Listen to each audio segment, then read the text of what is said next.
ಅಕಾಡೆಮಿಯ ಸಿಇಒ ಆದ doctor M Ramesh ಅವರು, ನನ್ನ ಕಲೀಗು ಡಾಕ್ಟರ್ ಆನಂದ್ ಅವರು ಮತ್ತಿತರರಿದ್ದಾರೆ.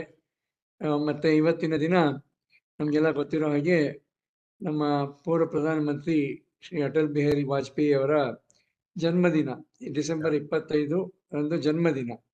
ಅದಕ್ಕಾಗಿ 2014ರಲ್ಲಿ ಭಾರತ ಸರ್ಕಾರ ಸುಶಾಸನ ದಿನ ಅಂತ ಶುರು ಮಾಡ್ತು.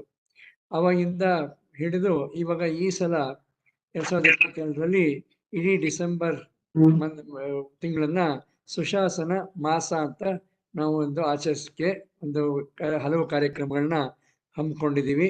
ಅದರಲ್ಲಿ ಒಂದು ಕಾರ್ಯಕ್ರಮ panel discussion on good governance ಅಂತ. ಇವತ್ತಿನ ದಿನದ panel discussion is by the awardees and fellowship of the Karnataka Science and Technology Academy. A great pleasure in welcoming our experts, and they're all fellowship and awardees of the academy. We have with us Dr. P.S. Nadoja, Dr. P.S. Shankar, Emeritus Professor in Medicine, Rajiv Gandhi University of Health Sciences, former Director of the MR Medical College, Kalburgi, renowned science communicator, everything, so many things. And I must say, ಇಲ್ಲಿ ಬಂದಿರೋರು ಎಲ್ಲರೂ ಕೂಡ ಹಲವು ಪ್ರಶಸ್ತಿ ವಿಜೇತರು, ಹಲವು ಪದವಿಗಳಲ್ಲಿ ಕಾರ್ಯನಿರ್ವಹಿಸಿದವರು. ತಮ್ಮ ಕೊಡುಗೆಯಿಂದ ಸಮಾಜಕ್ಕೆ ಅನೇಕ ಕೊಡುಗೆಗಳು, ಅದನ್ನೆಲ್ಲ ಹೇಳಲಿಕ್ಕೆ ಹೋದ್ರೆ ಅದೇ ಒಂದು ಒಂದು ಒಂದು ಸಂಚಿಕೆ ಆಗ್ಬಿಡುತ್ತೆ. ಸೊ ಆ ತರಹದವರು ಎಲ್ಲರೂ ನಮ್ಮ ಪರಿಣಿತರು, ತಜ್ಞರು ಬಂದಿರೋರು. ಮೊದಲಿಗೆ ನಾ ಹೇಳಿದಂಗೆ ಡಾಕ್ಟರ್ ನಾಡೋಜ, ಡಾಕ್ಟರ್ P.S. ಶಂಕರ್ ಅವರು. ಇನ್ನೊಬ್ರು ಪ್ರೊಫೆಸರ್ R.S. ದೇಶಪಾಂಡೆ ಅವರು, farmer Director, Institute of Social and Economic Change, Bangalore, a globally known economist. Dr. Deshpande, Professor R.S. Deshpande is with us. Professor B.G. Mullimani ಅವರು, former Vice Chancellor, Gulbarga University, Kalburgi, ಅವರು ನಮ್ಮೊಟ್ಟಿಗೆ ಇದ್ದಾರೆ. Professor S.K. Saidapur, former Vice Chancellor, Karnataka University, Dharwad, ಅವರಿಗೆ ಕೂಡ ಸುಸ್ವಾಗತ. Professor P.G. Chengappa, former Vice Chancellor, University of Agricultural Sciences, Bangalore. Professor A.H. Raja Saab, former Vice Chancellor, Tumkur University, Tumkur. Dr. S. Rajendra Prasad, former Vice Chancellor, University of Agricultural Sciences, Bangalore. ಇವರೆಲ್ಲ ನಮ್ಮೊಟ್ಟಿಗೆ ಆಗಲೇ join ಆಗಿದ್ದಾರೆ. ಇನ್ನು ಇಬ್ರು join ಆಗ್ತಾ ಇದ್ದಾರೆ. ಒಬ್ರು doctor Mrityunjaya, former national director, national agriculture innovation project, India ಭಾರತೀಯ ಕೃಷಿ ಸಂಶೋಧನಾ ಪರಿಷತ್ತು ನವದೆಹಲಿಯಲ್ಲಿ. ಅವ್ರು ಹಾಗೇನೆ ನಮ್ದು ಒಂದು ಇನ್ಸ್ಟಿಟ್ಯೂಟ್ ಇದೆ, national institute of agriculture economics policy ಅಂತ, ರಿಸರ್ಚ್ ಅಂತ, ಡೆಲ್ಲಿಯಲ್ಲಿ. ಅದರ ನಿರ್ದೇಶಕರು ಕೂಡ ಇದ್ದು ಈಗ ಬೆಂಗಳೂರಲ್ಲೇ ವಾಸ ಮಾಡ್ತಿದ್ದಾರೆ. ಅವರು ಕೂಡ ಕನೆಕ್ಟ್ ಆಗ್ತಾ ಇದ್ದಾರೆ. ಅದರೊಟ್ಟಿಗೆ H. A. ರಂಗನಾಥ್ ಅವರು, former vice chancellor, Bangalore university, former director Nayak, ನಿಮ್ಗೆಲ್ಲ ಗೊತ್ತು. ಅವ್ರು ಇನ್ನೊಂದು ಮೀಟಿಂಗ್ ಅಲ್ಲಿ ಇದ್ದಾರೆ, ಅವರು ಜಾಯಿನ್ ಆಗ್ತಾರೆ. ಸೊ ಇವರೆಲ್ಲ ಇವತ್ತಿನ ದಿನದ ನಮ್ಮ ತಜ್ಞರು, ಪ್ಯಾನೆಲಿಸ್ಟು. ಸೊ ನಿಮ್ಗೆಲ್ಲರಿಗೂ ಹಾರ್ದಿಕ ಸ್ವಾಗತ, ಕೃತಜ್ಞತೆಗಳು. ಈ ಒಂದು ಪ್ಯಾನೆಲ್ ಡಿಸ್ಕಷನ್ ಅಲ್ಲಿ ಭಾಗವಹಿಸಲಿಕ್ಕೆ ನಿಮ್ಮ ಎಷ್ಟೊಂದು ಬಿಡುವಿಲ್ಲದ ಕಾರ್ಯಕ್ರಮದ ಮಧ್ಯೆ ಕೂಡ ನೀವು ಜಾಯಿನ್ ಆಗಿರೋದಕ್ಕೆ ನಮ್ಮೆಲ್ಲರ ಕಡೆಯಿಂದ ಕೃತಜ್ಞತೆಗಳು. ಈ ಕಾರ್ಯಕ್ರಮ ಪ್ಯಾನೆಲ್ ಡಿಸ್ಕಷನ್ ಈ ಸಿಸ್ಕೋ ಮೋಡ್ನಲ್ಲಿ ನಡೀತಾ ಇದೆ. ಹಾಗೇನೆ ಇದು ಯೂಟ್ಯೂಬ್ನಲ್ಲಿ ಕೂಡ ಹೋಗುತ್ತೆ. ನಮ್ಮ ಡಾಕ್ಟರ್ ಮೃತ್ಯುಂಜಯ ಅವರು ಸ್ವಲ್ಪ ಸ್ಲೈಡ್ ಪ್ರೆಸೆಂಟೇಷನ್ ಕೂಡ ಇದೆ ಅಂತ ಹೇಳಿದ್ದಾರೆ. ಸೊ ಎಲ್ಲ ಕಾರ್ಯಕ್ರಮ ಇವತ್ತು 4 ಗಂಟೆಯಿಂದ ಹಿಡಿದು ಸುಮಾರು 6 ಗಂಟೆವರೆಗೆ ಈ ಕಾರ್ಯಕ್ರಮ ನಡೀಲಿಕ್ಕೆ ನಾವು ಯೋಜನೆ ಮಾಡ್ಕೊಂಡಿದ್ದೀವಿ. ನಮ್ಮ ನಿವೇದನೆ ಅಂದ್ರೆ ನಮ್ಮ ಪ್ರತಿಯೊಬ್ಬ ತಜ್ಞರು ಕೂಡ 8 ರಿಂದ 10 ನಿಮಿಷ ನಿಮ್ಮ ವಿಚಾರಗಳನ್ನ ಮುಂದಿಟ್ರೆ, ಮತ್ತೆ ತಿರ್ಗಾ ಸೆಕೆಂಡ್ ರೌಂಡ್ ಅಲ್ಲಿ ಕ್ವಶನ್ಗಳು, ಸಲಹೆಗಳು, ಮತ್ತೆ ಏನಾದ್ರು ಮತ್ತೆ ಬರ್ಬೋದಾದ ವ್ಯಾಲ್ಯೂಬಲ್ ಸಜೆಷನ್ಸ್ ಅದನ್ನು ಕೂಡ ನಾವು ಕಲೆಕ್ಟ್ ಮಾಡಲಿಕ್ಕೆ ಇಚ್ಛೆ ಪಡ್ತೀವಿ. ಈ ಒಂದು ಪರಿಚಯದೊಂದಿಗೆ ಮತ್ತೊಮ್ಮೆ ಕೃತಜ್ಞತೆಯೊಂದಿಗೆ ಹಾರ್ದಿಕ ಸ್ವಾಗತ. ನೀವೆಲ್ಲ ಒಪ್ಪಿದ್ರೆ ಈಗ ಕಾರ್ಯಕ್ರಮ ಶುರು ಮಾಡೋಣ ಅಂತ. Panel discussion on good governance, Kannada ಮತ್ತು ಇಂಗ್ಲಿಷ್ ಎರಡು ಸೇರಿಸಿ ಮಾತನಾಡ್ಬೋದು. ಎಲ್ಲರೂ ಹಿರಿಯರಿದ್ದೀರಿ. ನಮ್ಮ ಶ್ರೋತೃಗಳು ಕೂಡ ಬೇರೆ ಬೇರೆ ವರ್ಗಗಳಿಂದ ಬರ್ತಾರೆ.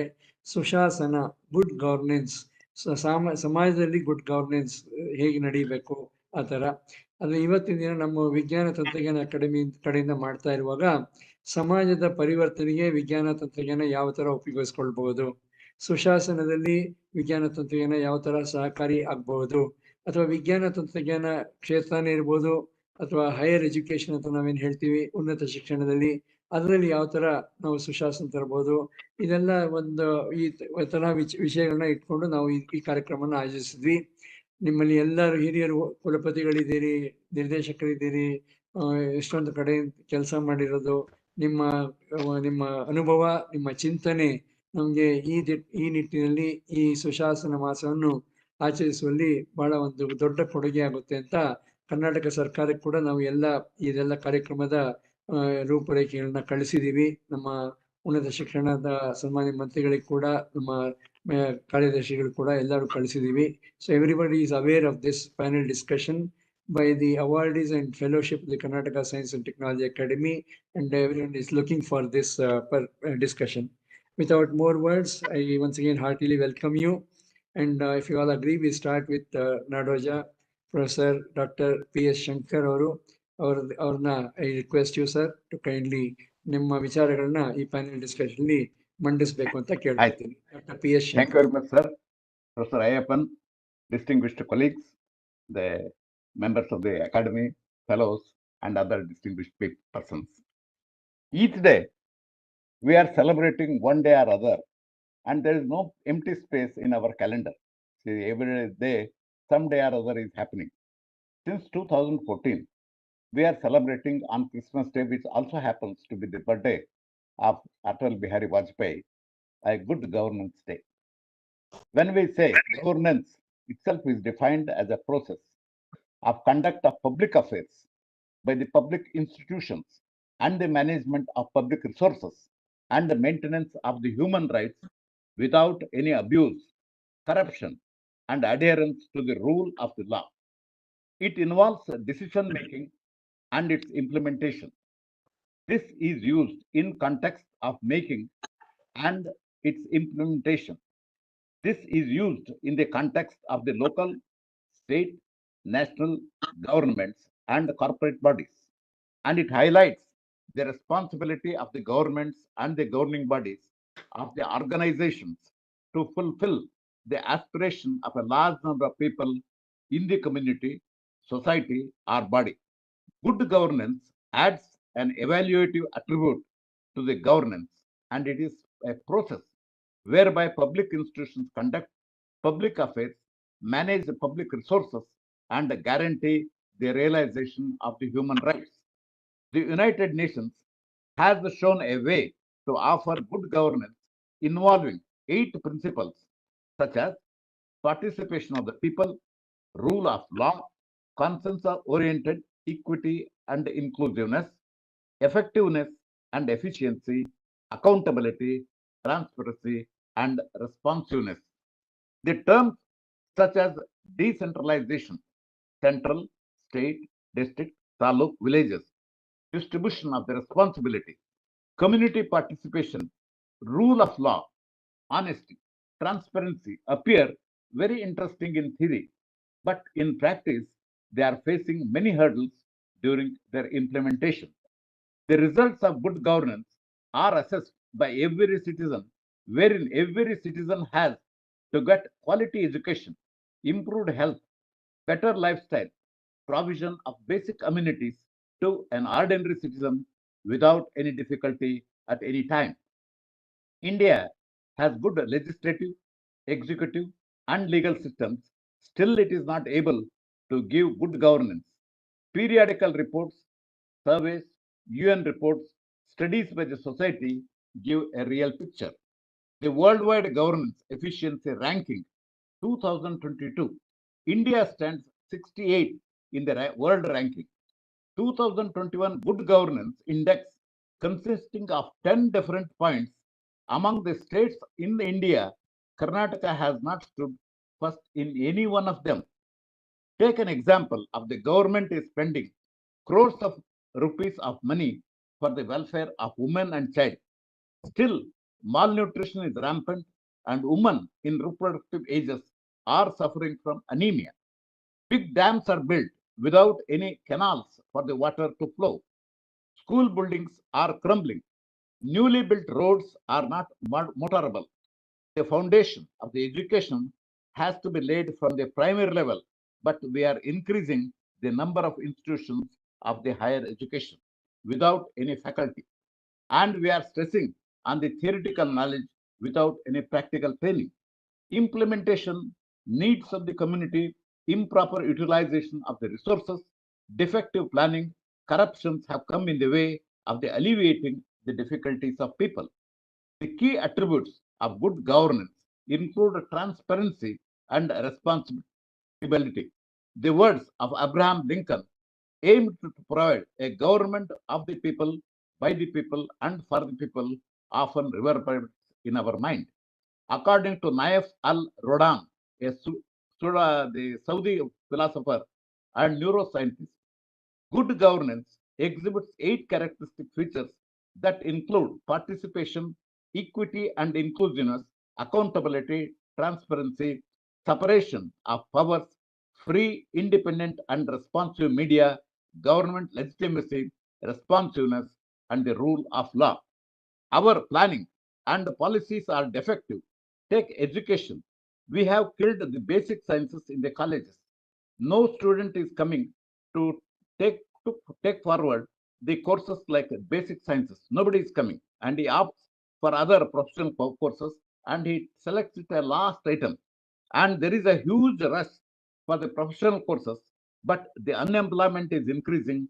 There are 14,000 seats in engineering colleges are lying vacant this year, and colleges have been closed also, nearly 8 colleges.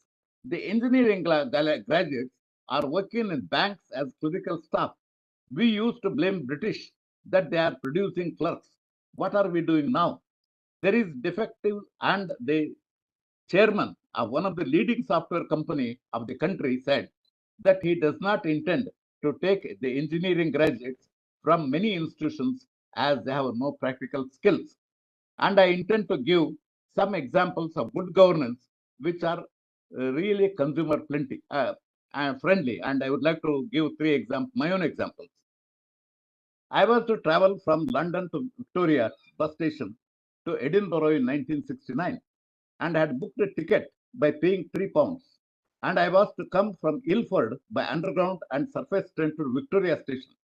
The bus stand was 5 minutes to walk from that place. The bus was to leave at 7 p.m.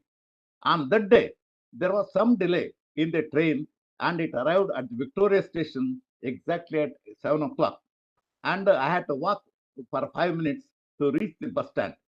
The bus had already left, and I became panicky and went to the inquiry. And I narrated my missing of the bus. And he told, "Why are you worried? There is another bus at 7:30 p.m. and you can travel in that." Immediately I asked, "What about my ticket?"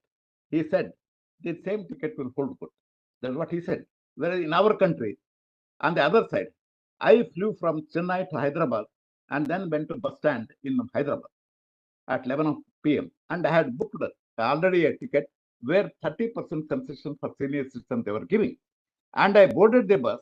The conductor refused to entertain the ticket. And he asked me, "Go to the office in the bus stand and get permission." I had to go carrying my luggage to and then return back. And this is our country. I am giving an example of our governance. Another example. As a Commonwealth Medical Fellow, one could take part in a conference. They had not mentioned which place we can go. And there was an international chess conference at Lausanne, Switzerland, and where I was to receive the fellowship also. I went to Commonwealth Medical Commission and met the secretary, Mr. Charles Harris, and told my intention. He agreed, calculated the air travel, per diem expenditure, and gave a check. I visited the conference, but they never asked whether I went there or not. Here, we have to produce the ticket. Earlier, we used to sign a on the revenue stamp and then claim our TA. We read now and then about the roads and the raids unearthing large amount of gold, money, property. I wonder how they find time to manage the welfare of the people for which they are paid. All their time must be going to accumulate the illegal money and the property and its management. How can we provide a good governance? I was traveling from Nairobi to Mombasa in Kenya in 1972. The road was excellent, as if a plane could land. I asked the driver how the roads are so nice, and he said it is the responsibility of the contractor to maintain it for 10 years as they have laid down. And he has to repair at a different places if the road as which is not laid properly. So they do the work properly, he said, and we are familiar with potholes in our country. So if I have given the experiences and this how our governance can improve, it's to throw a light on that I have spoken. Thank you very much. Thank you, sir. Thank you very much for quoting all your personal experiences and how good governance could be brought in. Thank you very much from all of us. Thank you. We'll come back to you in the second round for Yes, a quick round. Equal. Now we want Speak up. to Professor R.S. Deshpande, former director of the ISEC Bangalore. I request you, sir, for your remarks. Good afternoon, and it's very nice that you have put me in deep water without knowing my swimming capabilities. So I started looking into it. And as usual, we get into internet initially, all the Western thoughts. So I got into a very wonderful paper by Kaufman and Carey. This is a World Bank research working paper 4370.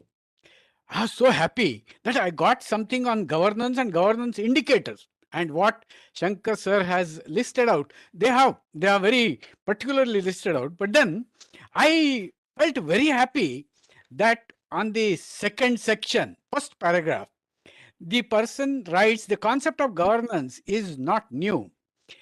A good governance is not new. Early discussions go back to at least 400 BC.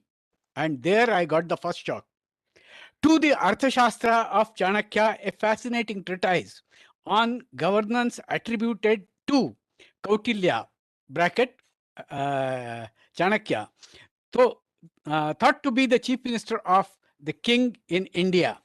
And then I thought that, where is that? Am I going round the clock? And I looked into the text, and fortunately, both the Sanskrit text as well as the English translation by Kangle. Professor Kangle was a professor of history of Mumbai University. I got it, and Professor Kangle very succinctly defined what is good governance as Kautilya is concerned. And Professor Kangle gives quite a few references. He gives Shukraniti. He starts with Bhishma's Shanti Parva, because when Bhishma fell down and Yudhishthira came to see him, Bhishma told how to run the government, and it's quite a bit long narration. Professor Kangle has translated it, because Sanskrit, I know Sanskrit, but not that much that I can make out things.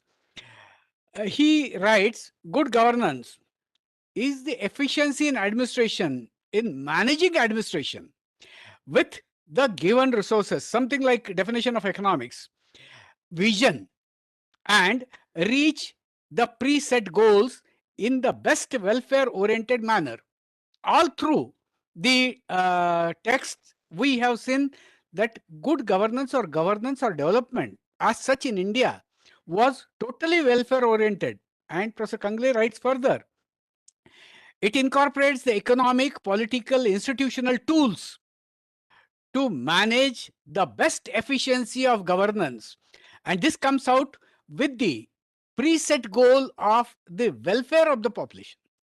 Shanti Parva, Arthashastra, and Shukraniti, all three have specifically got into the governance as such, welfare orientation by the king, because those days king was the caretaker of everything.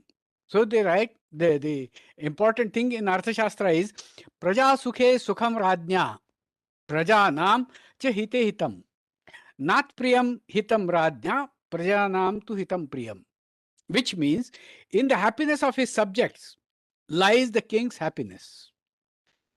And now we are having the index of happiness, which is wrongly perceived, wrongly constructed, wrongly computed, and wrongly fed to all of us, and we swallow it without even challenging the methodology. Anyway, in the happiness of his subject lies the king's happiness. In the welfare of his welfare, in the welfare of the public, his welfare, he shall not consider as good only that which pleases him or her.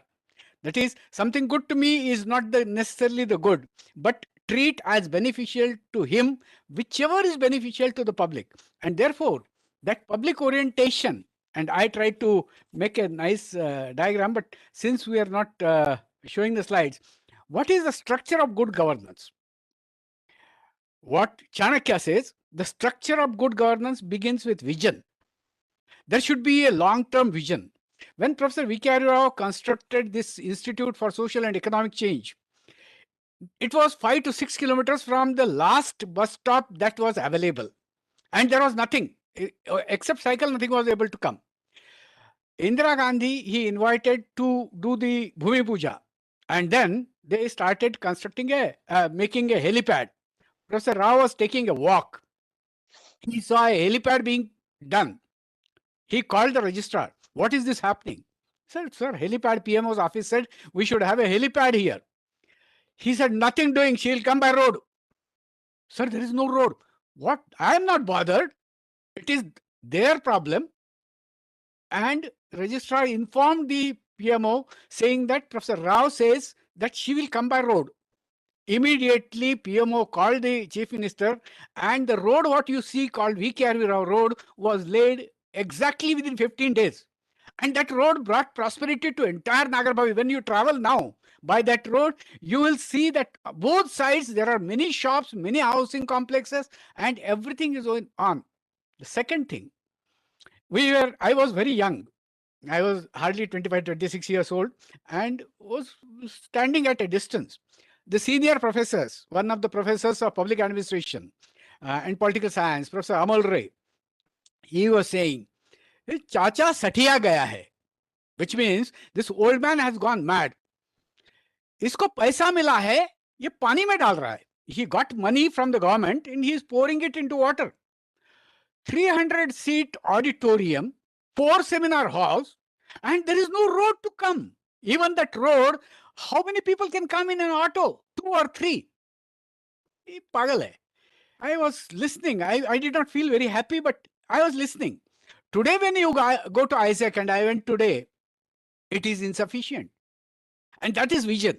So first thing is vision, then the path and resources. What is the path to travel this vision? And what are the resources I have?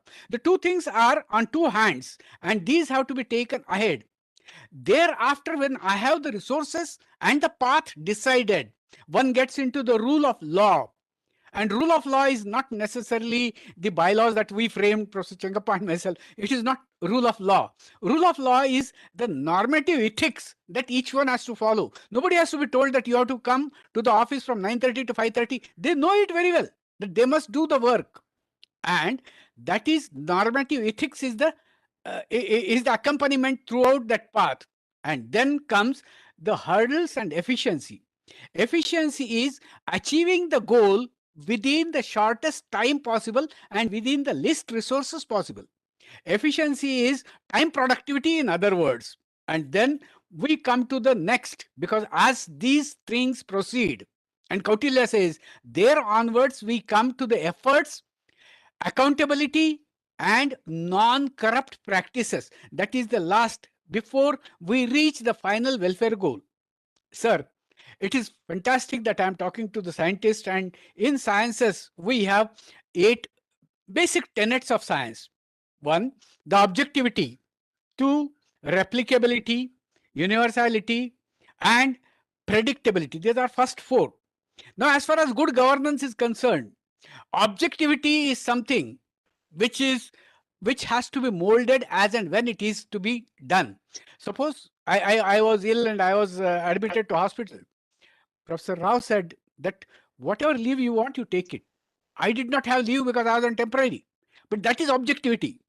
Replicability is something repeated. One person has been given, another person is not given, is not the thing. It has to be same.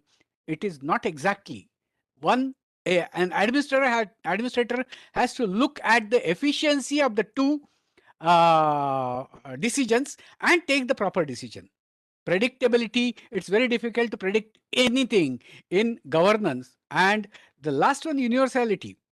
I would get back to sciences. There are, Shankar sir had said, there are quite a few indicators of good governance. I have made a small abbreviation called CREATE, CREAT. CREATE. C is consensus. It should be consensus of the people who are involved. Collaboration, C is collaboration also. C is comprehension also. And C is communication also. All this consensus orientation, collaboration, comprehension, and communication. These are the important first stages. R, CR, is responsiveness. How responsive are the people? Then effectiveness and efficiency, equity and inclusivity. These are E, that is create, CRE. A is accountability, and we have least accountability as far as good governance is concerned. And last one is transparency or participation. I come to the sciences. This is something I would call it as a challenge to our methodology of titration. Because in titration, we mix particular things. Here, as Professor Shankar has said 12, here there are about 18. 18 components have to be titrated with each other, and there is only one institution for which this titration has to be effected. How much of each component has to be mixed, and how much I take it in the pipette in order to make the components exactly reactable so that I reach to the good governance. In the good governance, I think I have 1 minute, right? In the good governance, we have 4 challenges. That is, any institution, and all of you, all the vice chancellors will agree with me. In any group that you have led, in any group that you have been the leader of, there are 4 types of persons.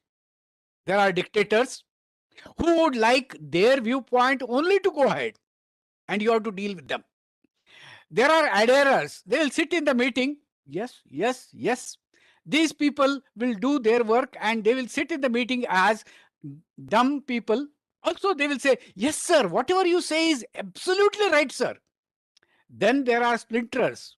Splinters are those who want to break. They will, something you say, sir, one question. Yes. What you have said is absolutely wrong. It is not in the rule book. Rule book number 3.2 says this, what you have said this. And there will be a commotion. These are splinters. And last one are simmerers. This is a very dangerous group, which all vice chancellors have faced. The simmerers are not on the face. They are not sin. They are sitting in the meeting. But they are doing their business quietly, simmering inside in order to spoil the entire broth. Sir, it's very nice that you have given me.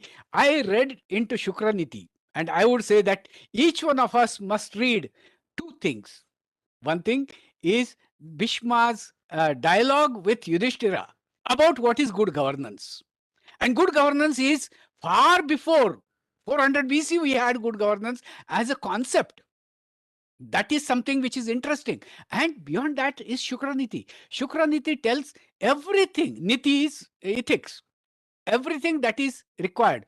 And all those which have been listed as the fundamental things for good governance, they are in Shukraniti. Like Safalya Vardhana, D, DHI. That means vision, visionary. Ikshana, which means a superintendence, making the things proper. The Bausadhana is taking many resources and combining them together. Yatha Vibhavam is the resources to be distributed as per the marginal utility of the resources. We had sufficient with us and we have learnt a lot. Thank you, sir. Thank It was a pleasure to read all this for you. Thank you. तुम्हें सुनना है Thank you बहुत very अच्छा much, Professor Deshpande. You have brought out all Good the governance. nuances of good governance with your long experience as an administrator, as an economist, as a policy maker, and so on. Thank you very much for your remarks at this stage. Thank you very much. We request Professor B.G. Mulimani, former Vice Chancellor, Gulbarga University, for his views. Thank you, sir. Professor Shankar and Professor Deshpande have said a lot. I would try to be very brief. That too, from the point of view of not academicians, but simple people in the society, in the university, and what it is. Remind all of us that wonderful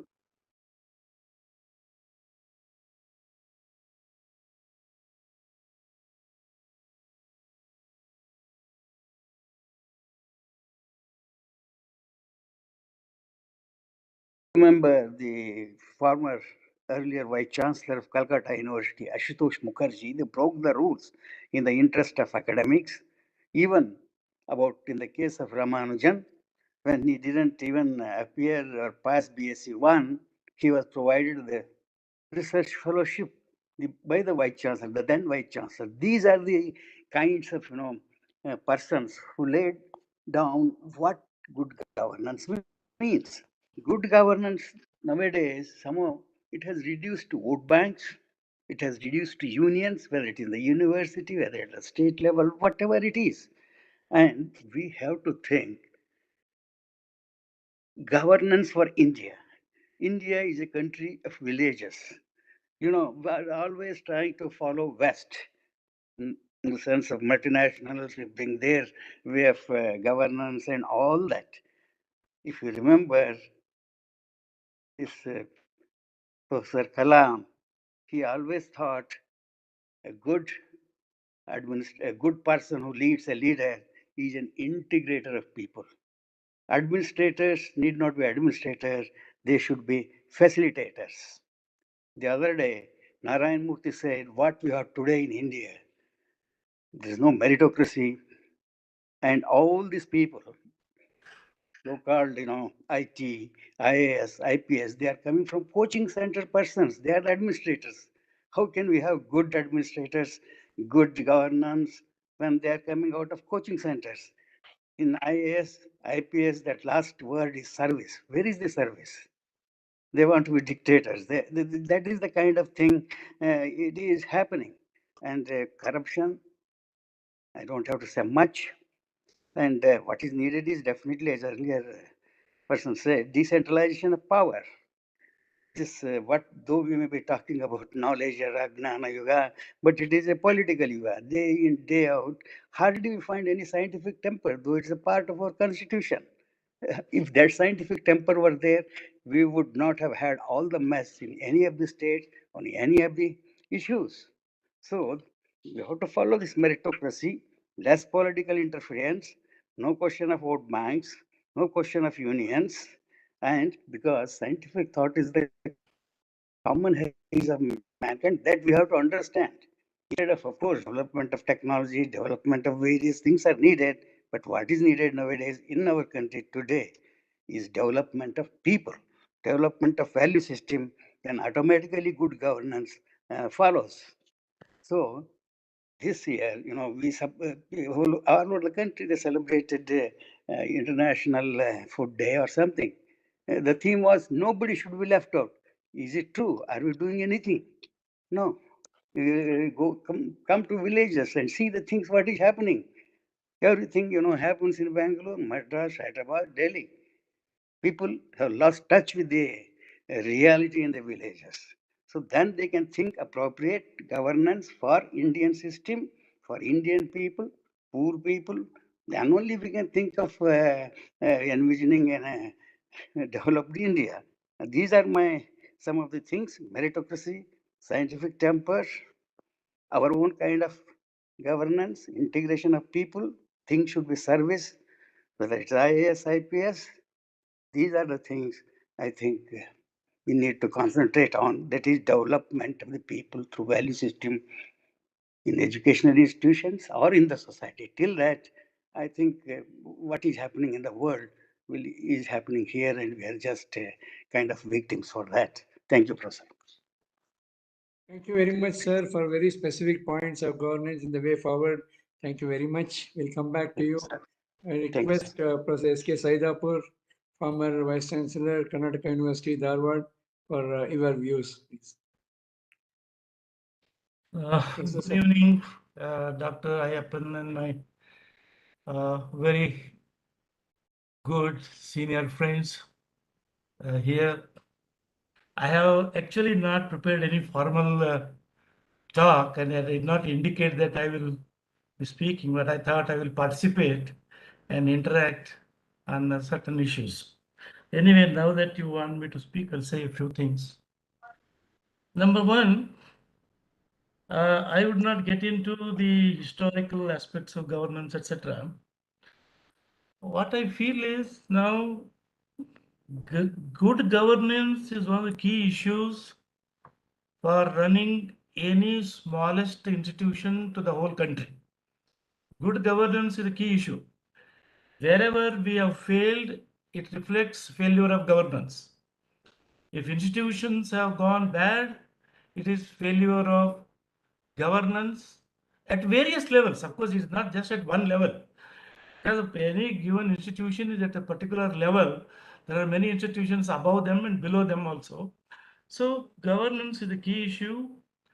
And as Professor Mulliman said, this governance has to be institution specific also. We cannot make a general rules for all kinds of institutions, diverse institutions that a country has. Educational institutions are different, administrative, purely administrative are different, a municipal corporation is different, health sector is different, and so on. Then governance is not a cup of tea for everybody. There are people who have competency to govern and make a difference. For example, if you take any private enterprise industries, you have what you call CEO, Chief Executive Officer. And that CEO may be a very young fellow under whom many senior people above 50, 40, 50 years will be working. But the CEO is a young chap. He may be drawn from anywhere, particularly in Europe and America. CEOs don't come from local areas. They come from, they're international people. So CEO has a goal.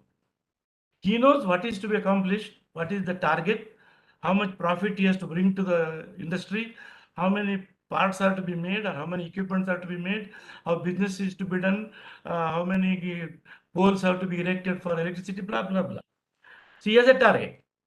He informs this to all members of the institution, tells them this is our target, and we need to accomplish this, and this is the time frame. How you do it, I don't know. Whatever you want, you tell me, I will help you, but you have to do it. So they work in a mission mode, and obviously the private enterprises do better than the public enterprises. Public enterprises, we have a seniority based governance. That is not necessarily a great thing. That is one of the reasons for failure of governance. Number two, governance, that is a term itself sometimes not a very pleasant term to hear. Because the moment you say governance, governor, some boss-like thing, that should not happen. As again, Professor Mulliman said, governor, head of institution, I would not say governor, should be basically a facilitator, a person who provides a vision, a person who knows where he is leading the whole team. He has a vision, and therefore he takes everybody into confidence. That is the one thing. If you do not take stakeholders into confidence, then there is no point in doing any kind of a governance. And that is possible when there is transparency on one hand in the entire administration, and secondly, honesty and integrity of the person who is governing the institution, heading the institution. That becomes extremely important. He may be good, bad, he may be ugly, he may be handsome, he may be smoking cigarettes or going out and doing all kinds of things. But is he a person of honesty and integrity? Can the stakeholder trust him that we are safe in the hands of this so and so? I think this is the issue that happens. And then it's not enough if somebody follows rules and regulations and strictly everything perfectly. No, that's not it. Governance is meaningless if it is not combined with leadership. Leadership and governance have to go hand in hand, sir. Leadership is something which is appears to be totally different from governance, but leadership and governance are complementary to each other. They are like yin and yang. You know, the seemingly opposite forces like dark and light, male and female, and so on. It is not. It may appear like that, but if these two are combined, if governance and leadership are combined, then something good will come. Only governance is not good. Only leadership is not good. Because that will lead to ultimately bureaucracy. If the only governance is good, it will become bureaucracy, indifference of people, they don't want to cooperate and so on. If you have leadership, you want to do so many good things, nice to everybody, but there is no governance, then corruption will get into, and then many other kinds of fiefdoms and all that can happen. So today we need to understand in India that governance has to go with leadership. Governance leadership should be given to people who are competent. Only they should be doing that, not everybody. And it is not a right that by seniority I must become a head of an institution. Not necessarily. Let someone do it. Because that is how it should be done. And the context have changed. And we have to realize that we have to work for the overall development of the nation at the end of the day, the overall end of the people. So all these things have to be accomplished meaningfully, and therefore governance is good. Governance and leadership have to go together. And we have started celebrating this 25th December as a Good Governance Day in honor of the birthday of our former Prime Minister Atal Bihari Vajpayee ji. Is good. 8 years have passed. We have been talking about governance, but the question is governance, I mean, good governance, visible anywhere in any institution? Thank you. Thank you very much, Professor Saidapur. Leadership and governance, all those things highlighted. Thank you very much. We'll come back to you in the second round. Now I request Dr. Mrityunjaya. I believe Dr. Mrityunjaya, the former National Director from the Indian Council of Agricultural Research, former Director of the National Institute for Agricultural Policy and Economic Research, has joined us. I request Dr. Mrityunjaya to kindly give your views, please. Dr. Ayyappan, my esteemed fellow panelists and dear participants, I'm extremely grateful to KSTA for giving me this opportunity to share my views on governance and good governance. And I have chosen, as Dr. Ayyappan was making a mention, that I have completely devoted my service to Public Agricultural Research Organization in this country, 35 years, out of which 33 years in ICR, Indian Council of Agriculture Research, and 2 years in a state agricultural university, which is University of Agricultural Sciences, Bangalore. I started my career here. So therefore, 35 years of experience, out of which 50% I spent in research and teaching, and the remaining 50% in governance or administration. So I have both the sides of supply and demand for good governance. So what I share is my own thoughts. In fact, I cannot match the kind of wisdom and knowledge that my predecessors have shared with you on governance. But my thoughts on governance as I experienced it over these years. Now, for me, governance, of course, as everybody says and is, governance means the process of decision making and implementation. And obviously, good governance means the process of right decision making, faithful implementation, and learning from what has been implemented, and then their pluses and minuses, and follow up to fully and continuously realize intended benefits. I think this is what at least I gather from good governance. So good governance is a part of a value chain where each player contributes his role own role to see that an input is converted into output, outcome, and impact or performance. So that's where he is one of the players, a person who is having the responsibility of governance is one of the players in this value chain to convert input into impact. Now, in this, I should say governance is an invisible and often ignored or underestimated player in this value chain. This is my perception of what of what governance is seen in. And as I said, I think somebody has already said that he's a key player in transforming the inputs, efforts into output, impact, and performance. So the other players and their inputs are all important, but the person who is most important for this conversion of transformation of an input into performance of an institution or whatever it is, any institution or any entity that he manages is nothing but governance and person who is in charge of this. Now, here I should say the elements of good governance are already very well explained by my predecessors, and therefore I am not going. Participatory, consensus, accountability, transparency, responsiveness, effectiveness and efficiency, equitable and inclusive, and rule of law. All of them have been sufficiently explained, well explained, authoritatively explained by my predecessors. I am not going into them. Now, we have a national slogan on good governance in our country. I think our PM has coined this word, minimum government and maximum governance. Now, minimum refers to size of the government, in other words, and maximum refers to focus on good governance. So this is what I gather, and therefore this slogan encapsulates the kind of expectation, a minimum size government, but a maximum good governance to be provided. In other words, see why government is size of the government means. In fact, the size of the government is decided by public's expenditure as a percentage of GDP of a country. In governance parlance.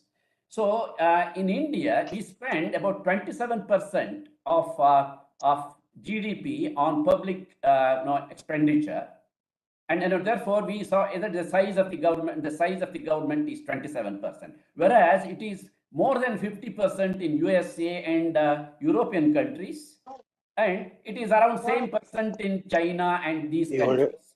In other words, we have, according to this kind of a definition of the size, we have a kind of a smaller government in size. But what I gather from literature is, but the size may not be desirable. The small size may not be desirable, but what is important is modernizing administration system and practices will make government effective, efficient, and responsive. Now, how to make this happen? The smaller size, in fact, in a country like ours, where the social expenditure is increasing, the size of the government per se may not be desirable. But what we have to bring in is the efficiency through modernizing administration system and practices with effective partnership, bringing other agents for providing public services like public-private partnership, or getting services done by the private sector for public use. I think these are all the ways in which we can bring down the size of the government in that sense, not the physical number. Now, that's what is the next slide, please. So now, as I said, I am using public agriculture research organizations, in agriculture. Now, I should say is under pressure because, governance gets the kind of a briefing from what the sector is about, and therefore it has to do accordingly. Now, the pressure is building up on agriculture, and therefore organizations have to respond, and therefore agriculture research organizations as an input to better higher output need to respond to this. What is the pressure about? Now we have to double income of our farmers by 2022. Now sustainable agricultural development by 2030, no poverty, zero hunger. India is the most populous country. Our production has to increase by more than 70% in the next by 2050. Diversified food, better quality food, more safe food, land use, water use efficiency have to be increased by 3 to 4, 5 times. Labor use efficiency has to increase by 6.5 times.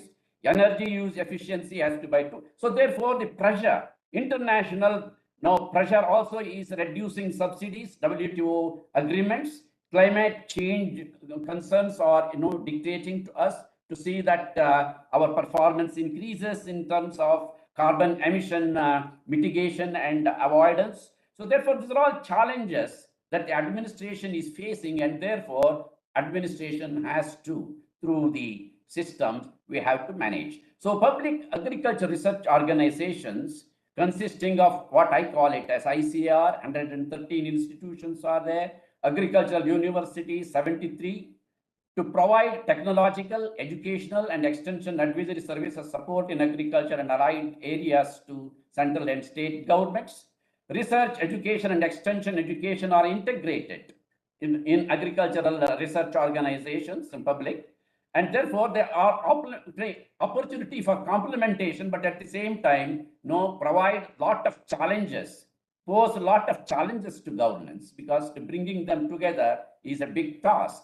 Now, public agriculture research organizations are also mostly funded by and generally governed by rules and central government, state governments, state agriculture universities for that matter, with varied levels of autonomy, freedom, and flexibility. Now, public research organizations, being both a technical and developmental organization, are under tremendous pressure, which I was talking to you, in a while ago. Next slide. Now, the governance quandary, the dilemma is how to enhance excellence in research while maintaining balance between research, education, and extension, and reconciling researchers' need for autonomy and isolation, and bureaucracy's need for research relevance, cost effectivity, and quick response. Now, hence, the need for a good leader is of paramount importance to keep the system ever fit, performing, and future ready. I think this is what is the challenge about. And therefore, a good leader, I think somebody was making a mention, leader is key for the success of an organization or a system. And therefore, leader has to see that this kind of a challenge is addressed well. Now, public agriculture research organizations review performance through several mechanisms, quinquennial review and all that, to see that they are at the top, to see that they meet all these challenges which I was talking to you a while ago. Now, while doing that, they review the institutions, find the strengths and weaknesses. The ones which top the list would be rewarded, and those who are left behind in terms of their topping would get an opportunity to introspect and get ready for the next round of evaluation, to remove their or tackle their weaknesses, change capabilities, improve their capabilities, and improve their mindset culture to reach the top governance. This is what it is. Next. Now, performance-related reviews of agricultural organizations are also sometimes done by high-powered committees with respect to terms of reference and with follow-up action on recommendations, which are, of course, sometimes not up to the mark. And generally, special initiatives are also planned under externally aided projects to undertake organization and management reforms to address governance deficits, to improve performance. Now, and as I said, in ICR, we have spent around 6,200 crores of rupees in the last 40 years on O&M reforms. Basically, the hidden agenda of all these externally aided projects, apart from promoting science, was basically to improve organizational and management culture in this system, so that these reforms tried during the project period would get mainstreamed after the project exit. Now, in general, all the reviews, reforms examine presence or otherwise of elements of good governance, and suggest measures aiming at better performance with doubtful impact. As I said, all these reviews and then the reforms through externally aided project can only suggest, but actually the intention and the eagerness of the government and the setup, the system to implement them in letter and spirit left to the system, and therefore many a times these are followed during the project period, but subsequently they will be forgotten. Now, I strongly believe that only good governance can transform good public agriculture research organizations into great public or agriculture research organizations who can function well and continuously deliver development gains. So my suggestion in this is that I am giving 5 kind of a principles to see that these sutras can help in good governance. Next slide, the last slide.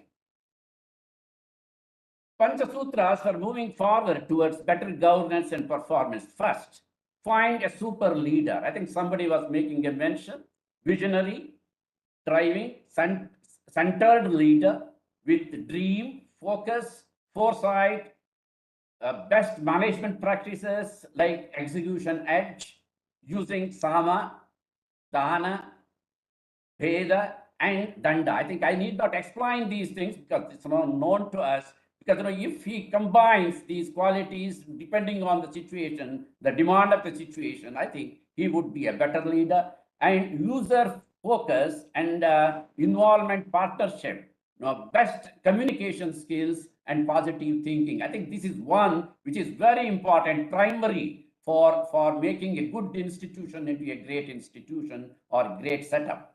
The second one is invest on people. I think people are key for any change in any organization, and therefore give thought to invest on people. Enough investment, competent, capable human resource who internalize rules and regulations into their character, culture, traditions, customs and values, habits, skills, and passion. And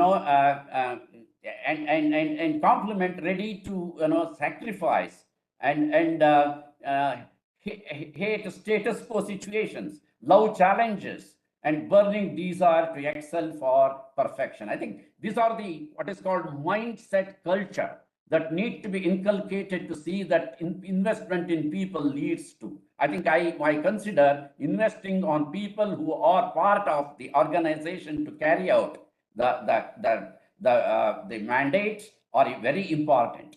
Now the next one is follow 5 A's pathway. It's called mantras for success. Aspire, dream for a kind of a kind of a future. Now destination, get facts on fitness and performance, the kind of the mindset culture, attitude, relationship, skills, and resources, skill, ideas, competence, resources, financial, logistics, etc. Assess SWOT analysis, where we are and where we want to go, kind of a balance sheet draw and see that your organization is set to treat that path, which, as I said, 5 A's path. Now, the next one is the architect, steps to destination, develop roadmap, reforms, doing things differently, doing different things, all these combinations and permutations to be seen in terms of this kind of a pathway that is important. And the next point in that pathway is the act. It's either through military way, that where the formal leadership accountabilities are insisted and then followed, or is it marketing way, informally, setting, using marketing selling tactics or techniques to see that people follow it and then we act, the institution acts for conversion of input into output and performance. The last one is the advance. It is centered leadership, continuous improvement to remain on top, moving forward, lifelong learning, and dedicated expertise. I think these are all the 5 A's of moving towards good governance and then great institution. Now, I think the last two is indulge in lifelong learning and changing. Learn, act, it's close or perish, then revive and find new. I think whatever it is, acting like that is important, and deliver as fast as the world is changing with resources, less resources, or even no resources. I think you have to work like that. The last one is chant performance. In my view, remaining alert, quickly and continuously adjusting to perform, perform, and perform. This is the chanting that, if one follows in an institution with the leader and the followers and the people in the institution, I think, we can really, turn into a good institution into a great institution. I think this is what I thought that I should share at the first instance. And thanks for giving this opportunity to me, Dr. Ayyappan Saab. Thank you. Thank you very much, Dr. Mrityunjaya Saab. As usual, very valuable insights and a powerful presentation for good governance. Thank you so much from all of us. We'll come back to you once again. Now I request Professor P.G. Changappa, former Vice Chancellor, University of Agricultural Sciences, Bangalore, for his remarks. Esteemed Dr. Ayyappan and his team from Karnataka KSTA, and also my fellow panelists and all the audience here. Friends, is a very good topic for today's discussion. Good governance. Good governance. I recall Vajpayee in one of his as a leader of the opposition, in one of his speeches, because he is known for making very powerful speeches in the parliament. I recall once he said, while talking about corruption and good governance, he was telling there is corruption from Delhi to Gully, and in order to do away with this, we need a lot of good governance. That's what the sum and substance he was mentioning in one of his great speeches. Well, friends, I thought I would talk good governance, referring to some of the issues in the higher education institutions which we all are involved. First of all, we look at a good governance as indicated by many. It refers to a set of structures, processes, and the stakeholders involved in development of policies and programs and in decision making also. And finally, that affects the performance of the institutions. We have seen, for example, all the universities have the same kind of formal structure. The board of governors, the board of management, academic council, research council, etc., so on and so forth. But under this given kind of set of conditions, the processes implemented also remain same. At the same time, you find the performance of the universities, is entirely different. This is mainly due to the in terms of because of the variability seen in governance. Because though we have the set of factors are common, but they perform differently and they are valued differently by the public and others because of the governance pattern. When I indicate governance, good governance here, the good governance has to be seen from a normative angle. It's more of a normative. That is, it is based on standards. So if those standards or norms are achieved, then the good governance is achieved. So the first thing is we must look good governance from a normative angle. The second is we should look good governance from the point of view of a shared governance. For example, in management, we always use the word plural management. As somebody indicated, there are different kind of persons who are involved in administration, but we must see that there is a shared governance so that the duties, responsibilities, etc., and are shared, and that leads to a much better output in terms of good governance. Friends, for example, we most often talk in the higher education institutions of the weak governance, especially these days. Weak governance is a casualty in most higher education institutions because they ignore the attributes such as participation, responsiveness, transparency, consensus, and inclusivity. This is a reason why the weak governance has emerged in many higher education institutions. Then, of course, the management. What happens is in governance, the management plays a very important role, and the management sidelining competent and independent people in the system, it leads to a weak governance. Then, of course, the poor governance has a negative impact on an employee behavior, quality, and productivity outcomes. Overall, the institution rating is based on good governance, as we see nowadays, and this has become the order of the day. But as indicated by Saidapur, I just want to be specific here, saying that good governance includes issues like good leadership, autonomy, and accountability. See, when we talk about the good governance, these three are very important. Well, the leadership, friends, we also talk in India. The good institutions have been built up. For example, we talk about Vikram Sarabhai, who set up the first Indian Institute of Management, Ahmedabad. Today, it is one of the world-level institutions. Similarly, we had Malnobis, who set up the Indian Statistical Institute. Similarly, we had Homi Bhabha, Indian Institute of Fundamental Research. Why I mentioned is these were great leaders who developed institutions which were hitherto not there, especially after the independence, etc. came. And these people were, their leadership and the institution building, they're real institution builders. This is where the good governance part comes in the leadership part, where they build the institution is very important. For example, see, in the academic leadership, we have, if you take, we have very good scientists, outstanding teachers, etc. But all cannot be good leaders.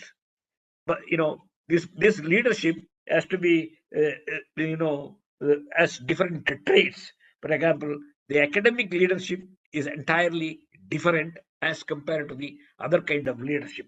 We are, this academic leadership is more of building, more leaders, not followers. We should build more of academic leaders, and this is where many times we see the dearth of an academic leader pool. We have an absence of real good leaders in the leadership. That is what you call as the talent pool. Well, we find this kind of lacunae not only in the public institutions, even in the higher education institution in the private sector. We thought they have all the freedom and they would do much better. But our experience in the last few years, we have seen the governance of the higher education institutions, even in the private sector, has not improved or not come out of this. For example, mainly the interference by the sponsor, the trustees, and the promoter. These are promoter-led. And second, we find is most of them are family controlled. The one person is the chancellor, another person is from the same family is the vice chancellor, registrar, etc. This is not a good governance of an higher education institution. This is worse than the inbreeding what we talk about in the institutions. Then, of course, it's more of a business. Education has become a business, especially in the private, higher education institution. And we have seen many of these private institutions are investing in building and equipments, etc., etc. As Mrityunjay said, that they are not investing on teachers. We want human capital, which can produce further capital. Unless you invest on faculty, unless you bring faculty and we are competent of the global level, how can you talk about higher education institution figuring in the global list? Well, this is where the leadership in higher education institution and leadership elsewhere, as indicated by Saidapur also, is very key if you really want a good governance. And I was also telling about the, even in the type of leadership, for example, very often, in leadership, when we say we must move from, I did it. No, the vice chancellor says I did it. No, the vice chancellor should be we did it, or instead of using me to, all of us did it. This is the kind very important if I really want a good leadership. Well, the autonomy, we have talked a lot of things in the autonomy for a good governance is a must. The autonomy in terms of the academic autonomy, institutional autonomy, then financial autonomy. These three are part and parcel for a good governance in higher education institution. Academic freedom, we may, there are courses developed, there are guidelines to develop courses and also implementing the program, etc. But again, without good teachers, and also there's a burnt out, syndrome we find. Our teachers are burnt out. We have to really upgrade them with proper training, skill development. So invest on teachers, invest on faculty, invest, so that we build good students, etc. Then of course the institutional autonomy in decision making, financial autonomy. For example, a lot of limitations for the public institutions to raise money, and even sometimes to raise money, even to spend money, etc. You find a lot of difficulty. But a lot of autonomy is required for higher educations if you want to have a good governance. Then the last one I just want to say is the accountability. See, for example, the accountability, is a part of the good governance. This accountability has to be given a lot of importance. For example, the effectiveness in imparting the knowledge, then the societal accountability. It is the public money that is invested in the public system and the public universities and etc. So the societal accountability has to be really kept in mind. For example, in the farm universities, we invest so much money. Certainly, we'll have to find solutions to the farmers' problems. It is very important. We cannot say I just offer a course and offer a degree in BSc Agriculture or veterinary. Then, of course, this nowadays a lot of environmental concerns have come in, and the accountability as in tackling this environmental issues has to be kept in mind. So I conclude saying that good governance is also is a function of leadership, autonomy, and accountability. Thank you, sir. Thank you very much, Brother Changappa. You have brought out your experience, as both an economist and an administrator and a person who managed such a large University of Agricultural Sciences, Bangalore. Thank you very much. I now request Dr. S. Rajendra Prasad, former Vice Chancellor of the University of Agricultural Sciences, Bangalore. He is the immediate past Vice Chancellor of the UAS Bangalore. Dr. S. Rajendra Prasad, please. Good evening to all of you, sir. Respected the Dr. Ayyappan sir, and all the respected the panelists, senior panelists. Of course, most of the people have given their experience and this one. Just I would like to quote one of the World Bank this one. In 1992, there was a report entitled "Government and Development," wherein they have defined what exactly the good governance. It says the manner in which the power is exercised in the management of the country's economic and social resources for the development. This is the definitions which share. But again, many people, the experts have mentioned about the characteristics of the good governance. Just I would like to share my experience with respect to each character, how we were functioning and how it is really matters during the governance. The first one is the participatory. This is the one which they mentioned. When it comes to the participatory, we have to take the different class of societies, people, and take their opinion, and it should be made decision making or the governance. It should be.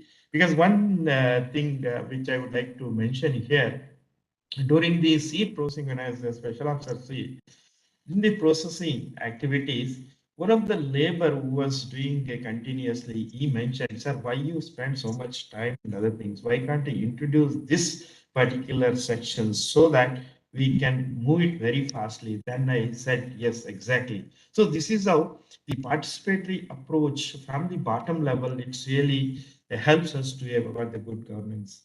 Then again, sir, rules of law. This is one of the things which we have the statutes and the acts under which we are maintaining. But when it comes to the implementations, how exactly it should be, there is a comment.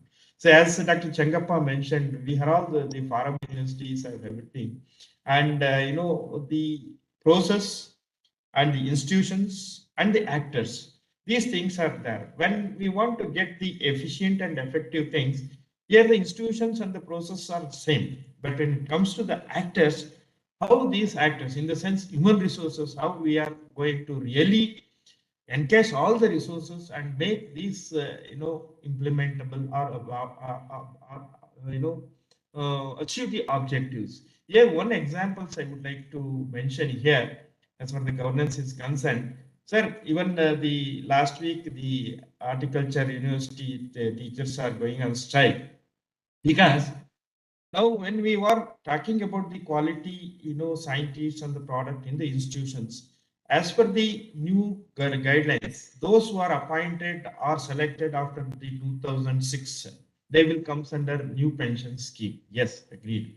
But when it comes to the institutions, when we see the person who has got 10 years of experience in one university and is more specialized, when you want to jump to the different institutions, we want to take such creamy people. When you want to come to this institution, there is no provision for the protection of his pay and other things. Is it not a depriving of the quality of the people to be get into the institutions? This is one thing which really matters a lot. Then again, the vacancies. If you look at the vacancies and other things, though it is we can get it done through the contractuals. But if you look at the specializations and other things, sir, the most important thing, the agriculture industry, the breeders, one breeder, 3 crops, 4 crops, how we can develop the things. So therefore, these are all the things which comes in the way of good governance. That is one thing. Then the another one thing which they mentioned, transparency. Sir, this is one. Now the digitalizations, paperless, administrations has made us a lot of transparency in this. This has to be scaled up in the system. But since many of the institutions not have done, this is one thing which really scales the efficiency. Then the another thing, the consciousness when we take the decision. You see, we take the decisions in the staff meeting and other things. I think one of the speaker really mentioned there are 4 categories. I think Deshpande Sahab has mentioned 4 categories. Some people say yes, some people say no, some people keep mums. Yes, that is true. Actually, it is true. So when we take this consciousness, one which really matters, and this one. The most important one is accountability, sir. Here, when we are giving the promotions for all those things, we take all the data and everything. But when it comes to the accountability, we are not going for a proper kind of auditing. What I suggest for the good governance, internal auditing is required, technical audit is required, and the external auditing is required timely, so that there will be kind of caution to the people who are not performing well, and that kind of things we can brought in, though it is there, but it is not effectively implemented. That is the thing which we would like to. But just I would like to make what are the challenges in the good governance. I made some points. Just I would like to mention here. The first one is the attitudinal problems of the civil servants.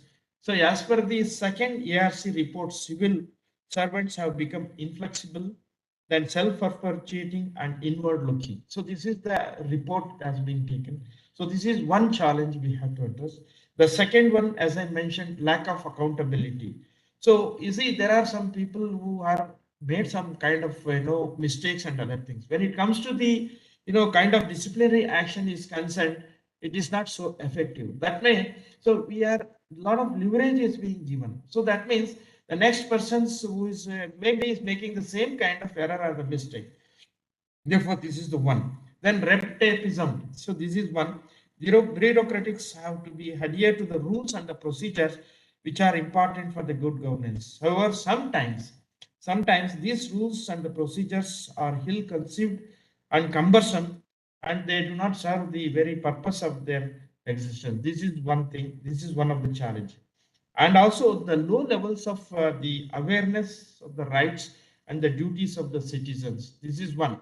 Though very people who are doing their duties and their responsibility, they do it routinely, but they should understand what is my the duties and the responsibilities, and it should be done discharged very effectively, and most important is the honesty. So that is the one thing. Then ineffective implementation of the laws and the rules. This is there. Most of the cases, the rules and the regulations are very effective, but when it comes to the implementations, it is not exactly. If you look at the example of the Bangalore, BBMP, so all the, Kalve, they ಹೇಳ್ತಾ ಇರ್ತಾರೆ, but there are 4 encroaching and other things. If you implement the rules, I think this can be rectified. So this way, of course, the government has taken a lot of initiatives for the good governance. Just one example I would like to quote, and how it is being really misused by many people. So right of RTI information, it is good for the good governance. When it comes to this one, most of the people in our case, in the administrative office, more than 20 to 30% of our time and efforts is going for attending these kind of things. So therefore, these kind of activities should also have certain leverage so that it should not be misused by the people. Sir, finally, what I would like to say, most of the people have made the decentralization is the one thing which really helping us, because see, in the educational institutions, the people have taken the projects and other things. See, for the 100 rupees, 1000 rupees, they have to run pillar to pillar. In that way, so decentralization of financial power, administrative powers to the responsible persons at a different level is essential for the effective governance. So these are all the some of the things which I would like to mention. Finally, I would like to conclude this one, sir. See, the effective functioning of this, governance in the prime concerns of every citizens of the country. The citizens are ready to pay the price for the good services offered by the state, but it is required to transparent, accountable, and intelligible governance system, absolutely free from bias and prejudice. Sir, one thing which I would like to mention, even Dr. Changappa also mentioned, some of the Dr. Muthinjayas have also mentioned, PPP mode, that is public-private thing, has to be, the part of the good governance. Why I am telling, you look at this highways, so look at this. So therefore, in the agriculture system, for example, I would like to give one example. Seed certification system is there. Can we do the private people to do this kind of things, so that effectiveness and the will be more and more efficient in getting the services to the people, the needy people. So these are all the some of the my experience, because most of the people have covered a lot of the points. This is my view as far as the good governance is concerned to the university side. Thank you very much, sir. Thank you very much, Dr. Rajendra Prasad. Very practical points from the ground. Greatly appreciate your participation. We'll come back to you. Thank you very much. Now I request Professor A.H. Rajasa, former Vice Chancellor, Tumkur University, for your views, please.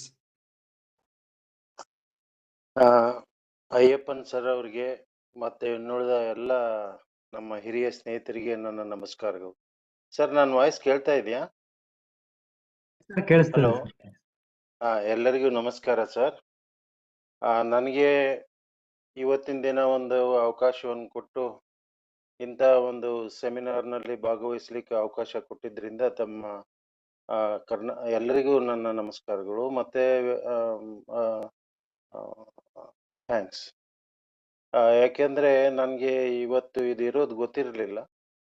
P.S. Shankar sir ಅವರು ಹೇಳಿದರು, ಇದರಲ್ಲಿ ನಾನು ಯಾಕೆ ಭಾಗವಹಿಸಬಾರದು ಅಂತ ಹೇಳಿ ನಾನು ಬಂದಿದ್ದೇನೆ ಹೊರತು ಒಂದು ಇದರಲ್ಲಿ 10 ನಿಮಿಷ ಅಥವಾ 5-10 ನಿಮಿಷ ಮಾತಾಡಬೇಕು ಅನ್ನೋದು ನನಗೆ ಗೊತ್ತಿರಲಿಲ್ಲ.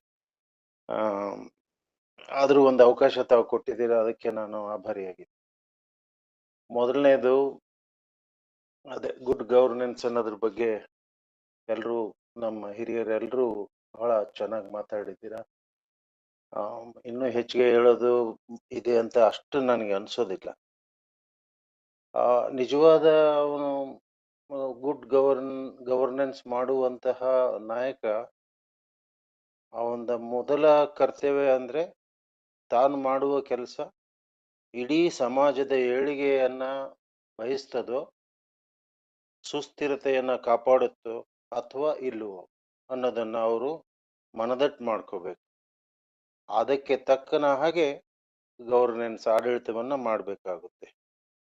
ಈ ಆಡಳಿತ ಮಾಡುವಾಗ ಆಡಳಿತದ ಜ್ಞಾನ ಪುಸ್ತಕಗಳಿಂದ ಅಥವಾ ಸಂಶೋಧನಾ ಲೇಖನಗಳಿಂದ ಅಥವಾ ಬೇರೆ ಮೂಲಗಳಿಂದ ಬರಬಹುದು. ಆದರೆ ನಿಜವಾದ ಜ್ಞಾನ ಬರೋದು ಜನಪದದಿಂದ, ಸಮಾಜದಿಂದ. ಜನರು ಏನು ಬಯಸ್ತಾ ಇದ್ದಾರೆ, ಜನರಿಗೆ ಏನು ಅವಶ್ಯಕತೆ ಇದೆ, ಅವರ ವೆಲ್ಫೇರ್ಗೆ ಏನು ಮಾಡಬೇಕು, ಅದಕ್ಕೆ ತಕ್ಕನ ಹಾಗೆ ರೂಲ್ಸು ರೆಗ್ಯುಲೇಷನ್ಸನ್ನು ನಿರೂಪಣೆ ಮಾಡಬೇಕಾಗುತ್ತೆ, ಅವನ್ನ ಇಂಪ್ಲಿಮೆಂಟ್ ಮಾಡಬೇಕಾಗುತ್ತೆ.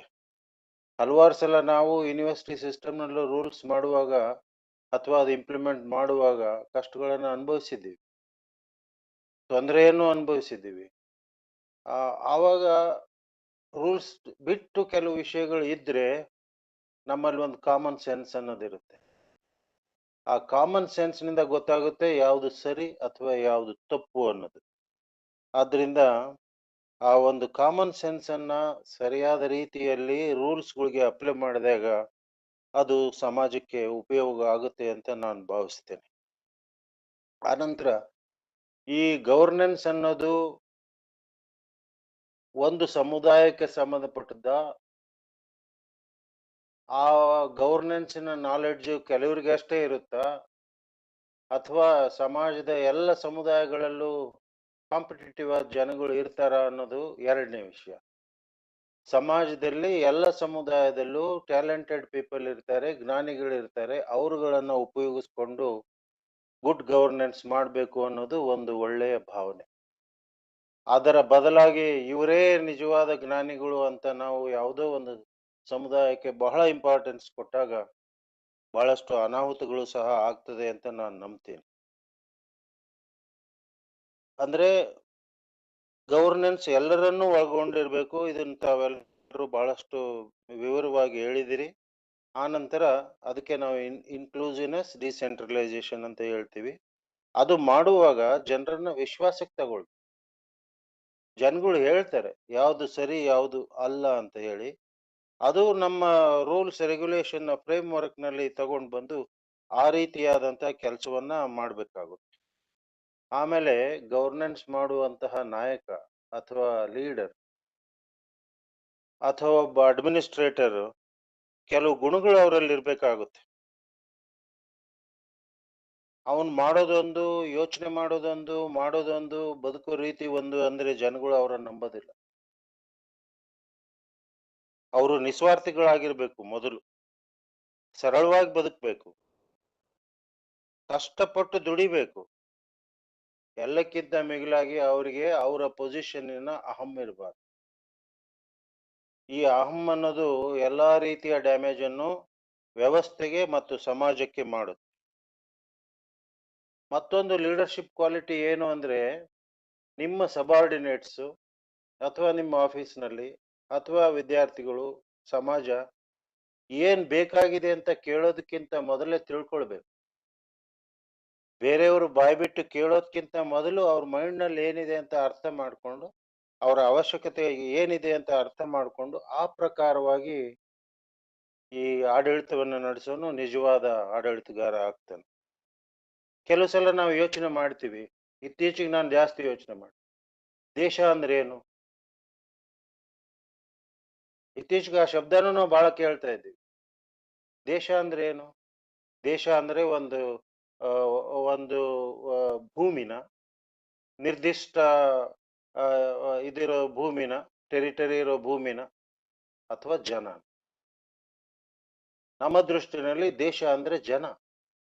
ಜನರಲ್ಲಿ ನಾವೆಲ್ಲರೂ ಒಂದು ಸಮಾಜದವರು ಅಥವಾ ನಾವು ಒಂದು ಗ್ರೂಪು ಅಥವಾ ನಾವು ಒಂದು ಟೆರಿಟರಿನಲ್ಲಿ ಬದುಕ್ತಾ ಇದ್ದೀವಿ ಅನ್ನೋದು ಅವ್ರ ಮನಸ್ಸಿನಲ್ಲಿರ್ಬೇಕು.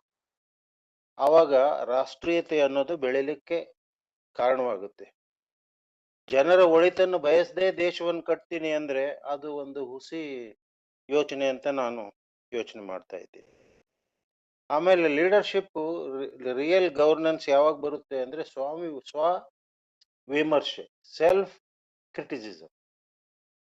ಅವರು ಮನೆಗೆ ಹೋದ್ಮೇಲೆ ಯೋಚನೆ ಮಾಡ್ಬೇಕು, ಇವತ್ತು ಇಷ್ಟು ಕೆಲಸ ಮಾಡಿದ್ದು ಇದರಲ್ಲಿ ರೂಲ್ಸ್ ಪ್ರಕಾರ ಎಲ್ಲವೂ ಇದ್ದಾವ ಇಲ್ವಾ, ಇವು ಸಮಾಜಕ್ಕೆ ಒಳ್ಳೇದಾಗ್ತಾ ಇದೆಯೋ ಇಲ್ವೋ, ನಾನು ಅವರಿಗಾಗಿ ಬದುಕ್ತಾ ಇದ್ದೀನೋ ಇಲ್ವೋ, ಒಳ್ಳೆ ಕೆಲಸ ಮಾಡಿದ್ನೋ ಕೆಟ್ಟ ಕೆಲಸ ಮಾಡಿದ್ನೋ.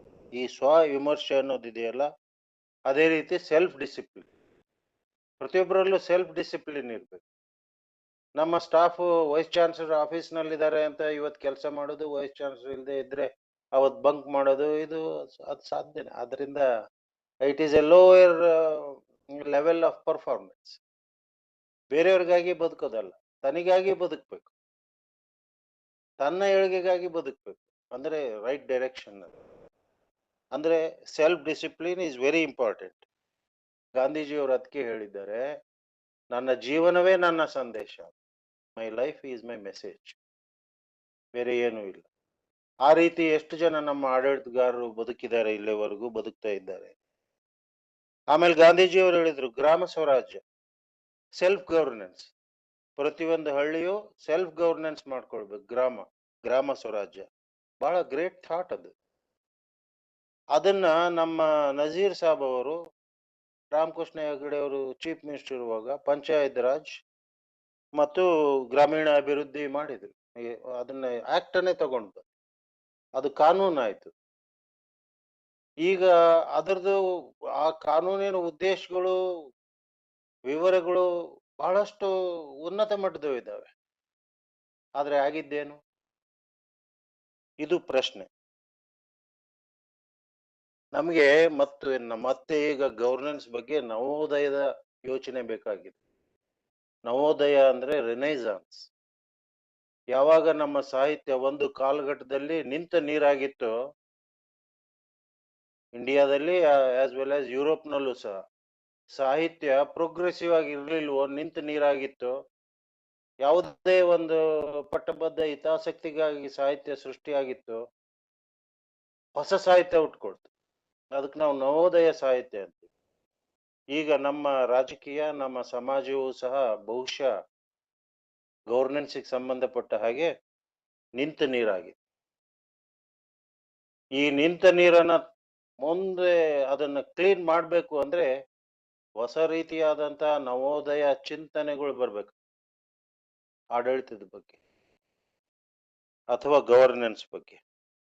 ಅದಕ್ಕೆ JK ರೋಲಿಂಗ್, ನಿಮ್ಗೆ ಗೊತ್ತಿದೆ, she is A wonderful novelist, UK novelist. ಅವ್ರು ಹೇಳಿದ್ದಾರೆ, ಒಬ್ಬ ಆಡಳಿತಗಾರನನ್ನ ನೀವು ಹೊರೆ ಹಚ್ಚಬೇಕು ಅಂದ್ರೆ ಅಥವಾ ಗುರುತಿಸ್ಬೇಕು ಅಂದ್ರೆ ಅವನು ತನ್ನ ಸಬಾರ್ಡಿನೇಟ್ಸ್ಗಳ ಜೊತೆ ಹೇಗೆ ಬಿಹೇವ್ ಮಾಡ್ತಾ ಇದ್ದಾನೆ ಅನ್ನೋದು ನೋಡಿ. ತನ್ನ ಈಕ್ವಲ್ಸ್ ಜೊತೆ ಅವನು ಹೇಗೆ ಬಿಹೇವ್ ಮಾಡ್ತಾ ಇದ್ದಾನೆ, ಅಥವಾ ತನ್ನ ಉನ್ನತ ಅವನಿಗಿಂತ ಹೆಚ್ಚಿನ ಅಧಿಕಾರಿಗಳ ಜೊತೆ ಹೇಗೆ ಬಿಹೇವ್ ಮಾಡ್ತಾನೆ ಅನ್ನೋದು ಮುಖ್ಯ ಅಲ್ಲ. ತನ್ನ ಕಿರಿಯ ಸಹೋದ್ಯೋಗಿಗಳನ್ನೇ ಹೇಗೆ ಬಿಹೇವ್ ಮಾಡ್ತಾನೆ ಅನ್ನೋದ್ರ ಮೇಲೆ ಅವನ ಪರ್ಸನಾಲಿಟಿಯನ್ನ ನಾವು ಜಡ್ಜ್ ಮಾಡ್ಬೋದು. ಈಗ ಕೊನೆಗೆ ಒಂದೇ ಒಂದು ಯಕ್ಷ ಪ್ರಶ್ನೆ ಇದೆ. ನಮ್ಮ ಇಂಡಿಯಾಕ್ಕೆ ಸಂಬಂಧಪಟ್ಟಂಗೆ, ಇಲ್ಲಿಂದ ರಾಜಕೀಯಕ್ಕೆ ಸಂಬಂಧಪಟ್ಟ ಹಾಗೆ, ಗವರ್ನೆನ್ಸ್ಗೆ ಸಂಬಂಧಪಟ್ಟ ಹಾಗೆ. ಗವರ್ನೆನ್ಸ್ಗೆ ಗ್ರೇಟೆಸ್ಟ್ ಅಡೆತಡೆ ಅಂದ್ರೆ ಭ್ರಷ್ಟಾಚಾರ. ಇದ್ರ ಬಗ್ಗೆ ಜಾಸ್ತಿ ಮಾತಾಡೋ ಅವಶ್ಯಕತೆ.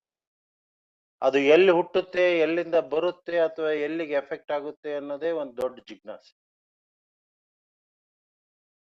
ರಾಜಕೀಯ ವ್ಯವಸ್ಥೆ ಭ್ರಷ್ಟವಾಗಿದೆಯೋ ಅಥವಾ ಜನಸಾಮಾನ್ಯರೇ ಭ್ರಷ್ಟವಾಗಿದ್ದಾರೋ, ಇದು ಯಕ್ಷ ಪ್ರಶ್ನೆ ಆಗಿದೆ. ಅದರಿಂದ ಇಂಥ ಒಳ್ಳೆ ಸಬ್ಜೆಕ್ಟ್ ಬಗ್ಗೆ ಡಿಸೆಂಬರ್ 25ನೇ ತಾರೀಕಿನಂದು ಮಹಾ ದೊಡ್ಡ ಸಾಧಕರವರು, ಅಟಲ್ ಬಿಹಾರಿ ವಾಜಪೇಯಿ, ದೊಡ್ಡ ಕವಿಗಳು ಹೌದು, ಸಾಹಿತಿಗಳು ಹೌದು, ಉನ್ನತ ಯೋಚನೆಗಳನ್ನ ಇಟ್ಕೊಂಡವರು, ತಮ್ಮ ವಿರೋಧಿಗಳನ್ನು ಪ್ರೀತಿಸಿದವರು. ಅಂಥವ್ರ ಜನ್ಮದಿನಾಚರಣೆ ದಿವಸ ನಾವು ಗುಡ್ ಗವರ್ನೆನ್ಸ್ ಬಗ್ಗೆ ಡಿಸ್ಕಸ್ ಮಾಡ್ತಿರೋದು ಬಹಳ ರಿಲೆವೆಂಟ್. ಆದ್ರಿಂದ ನಾವು ಕರ್ನಾಟಕ ವಿಜ್ಞಾನ ಮತ್ತು ತಂತ್ರಜ್ಞಾನ ಅಕಾಡೆಮಿ ಇದೊಂದು ಒಳ್ಳೆ ಕೆಲಸ ಮಾಡಿದೆ. ಅಯ್ಯಪ್ಪನ್ ಸರ್ ಮತ್ತೆ ಡಾಕ್ಟರ್ ರಮೇಶ್ ಅವರು, ಇನ್ನುಳಿದ ಎಲ್ಲ ಅಧಿಕಾರಿಗಳು ಇದನ್ನ ಆಯೋಜನೆ ಮಾಡಿ ಒಳ್ಳೇದು ಮಾಡಿದ್ದಾರೆ. ನನಗೆ ಒಂದು ಆಪರ್ಚುನಿಟಿ ಕೊಟ್ಟಿದ್ದಕ್ಕಾಗಿ ನಿಮ್ಮೆಲ್ಲರಿಗೂ ನಾನು ನನ್ನ ಥ್ಯಾಂಕ್ಸ್ ಅನ್ನ ಹೇಳಿ 2 ಮಾತು ಮುಗಿಸ್ತೀನಿ ಸರ್. ನಮಸ್ಕಾರ. ಬಹಳ ಧನ್ಯವಾದಗಳು ಸರ್. ಸುಶಾಸನದ ಬಗ್ಗೆ ಬಹಳ ಅರ್ಥಪೂರ್ಣವಾಗಿ ನೀವು ಮಾತಾಡಿದ್ರಿ, ನಿಮ್ಮ ಅನುಭವಗಳನ್ನ ಎಲ್ಲ ಹಂಚ್ಕೊಂಡ್ರಿ. ಬಹಳ ಕೃತಜ್ಞತೆಗಳು. ತಿರ್ಗಾ ಇನ್ನೊಂದು ರೌಂಡ್ ಬರ್ತೀವಿ, ಕ್ವಿಕ್ ಆಗಿ 1 ರೌಂಡ್. ಮುಂದೆ ನಾವು request H.A. Ranganath, distinguished scientist at the Center of Human Genetics, former Vice Chancellor, Bangalore University, and former Director NAC, for his kind words. Thank you. ನಮಸ್ಕಾರ ಸರ್. ಥ್ಯಾಂಕ್ ಯು ಅಯ್ಯಪ್ಪನವ್ರೆ. ಒಂದು ಲೇಟಾಗಿ ಬಂದರೂ ನನಗೊಂದು ಆಪರ್ಚುನಿಟಿ ಕೊಟ್ಟಿದೆ. Thank you very much. And now already my colleagues have spoken many things, and if I say anything would be redundant and repetitive. So I will try to avoid such things and share my some concerns about this. That's all, without repeating what my other colleagues have already said, because I do not know who all participated and who all said already. So I assume most of the springs must have spoken, and now I will share my concern. So for me, governance is a very complex phenomenon. In my perception, governance of a system, of an institution, of a country, should not be equated with one person. For me, it is a multi-layered, multi-dimensional process. And it revolves around a couple of people, agreed. So one has to appreciate the entire system, how it is.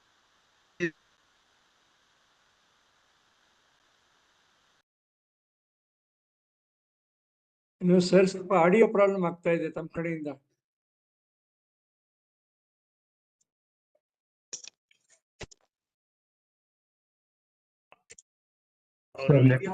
ಅವ್ರ video stop ಮಾಡಿ. For me, my fundamental question is how measure unless you can go upon it. So is the interest either index to say either an index or a always we speak of accountability, transparency, right?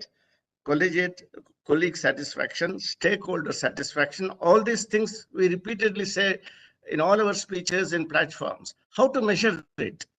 So my question is, we need to have certain things to measure. Unless you measure, unless you quantify, it is very difficult to improve upon it. There may be many models.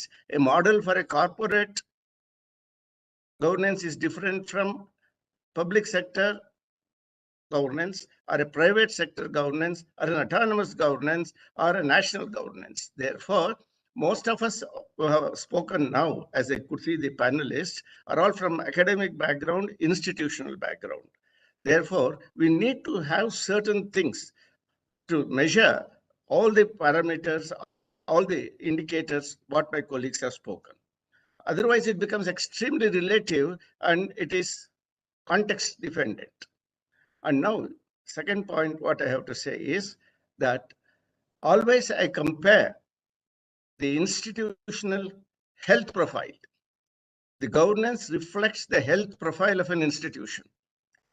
Again, as you know, that health is another system, another complex system comparable to human organization. And now the health of an institution could be measured how exactly the health of the institution is sustained. That means if I become the leader today, what is that I have inherited from the past, and what is that I'm going to leave it to the future? So it should not end up with one person. The institution is much, much bigger than any leadership. Therefore, the proxy should be what is the sustainability of the health profile of the institution is very important. For example, you take Indian Institute of Science. Nobody speaks of governance there. Everything, the most important thing that has happened in IIMs, IITs, or even in Institute of Science, the processes are internalized, institutionalized. Whomsoever is the director, all these things go on again and again and again, and health is maintained.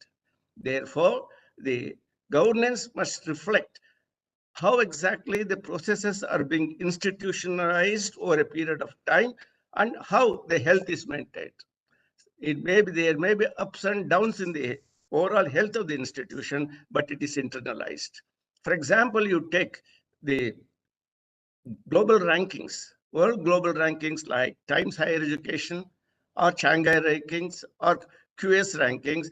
Always the first 10 rankings, you can say that Caltech or Cambridge or Stanford, all these institutions have such a robust health. It is because the health profile is sustained because of the processes that are internalized. How do you internalize the processes? All of us have to contribute. Right? All of us have to contribute it. iteratively to maintain the health of the institution. If there is any one defect, infection occurs and infection may spread across. Therefore, the governance must take care of that. Always you have to evade infections and see that health is sustained. And now the other thing is, if the health of the institution has to be looked at, there are 3 or 4 important criteria for me. One is called the academic ambience. Another is administrative ambience. Another is moral ambience. All these things reflect different things to an institution. The health of the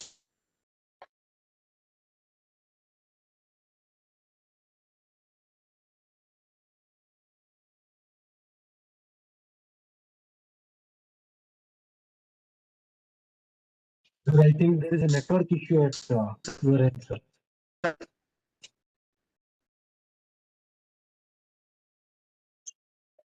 We lost you, sir. You are not audible, sir.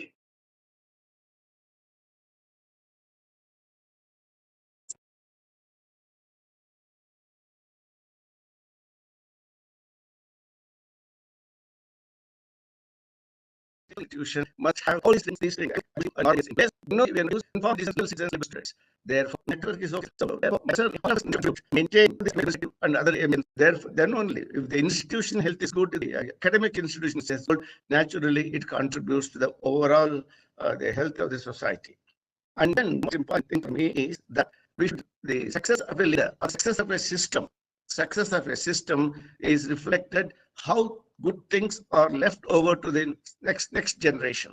One should not think that I am the leader and everything ends today, but it all depends upon how it is carried, it is to be carried forward, and it is a continuous process. So the bottom line is, what is the input I received as a leader, and what are the processes that has to be practiced, and what is the expected measures, what is the expected outcome. These are the 3 components of in any wherever quantifiable term.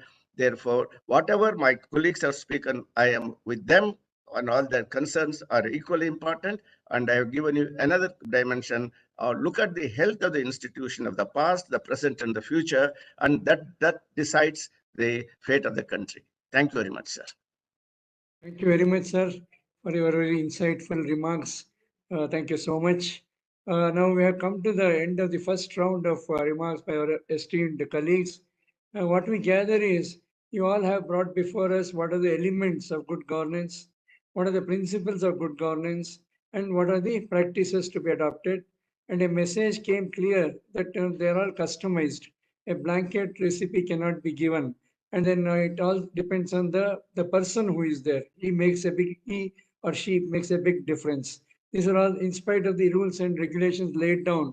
We also have seen this among different institutions, maybe in the same city many times, the practices differ so much. And we also thought that this diversity could help us, and we are trying to harness the advantages, benefits, good practices from different institutions. Dr. Mrityunjay would bear me out on this. This is what makes India so different, and at the same time, we get to stand to take those benefits. Now, at this time, immensely valued remarks by everyone, but we thought we'll have a second round of a minute intervention by each one of the experts about what you would like to have the last message, take-home message for good governance for the Karnataka Science and Technology Academy, because we are taking this to a higher level also. It will be on the YouTube, and also it will be given to the government for their perusal.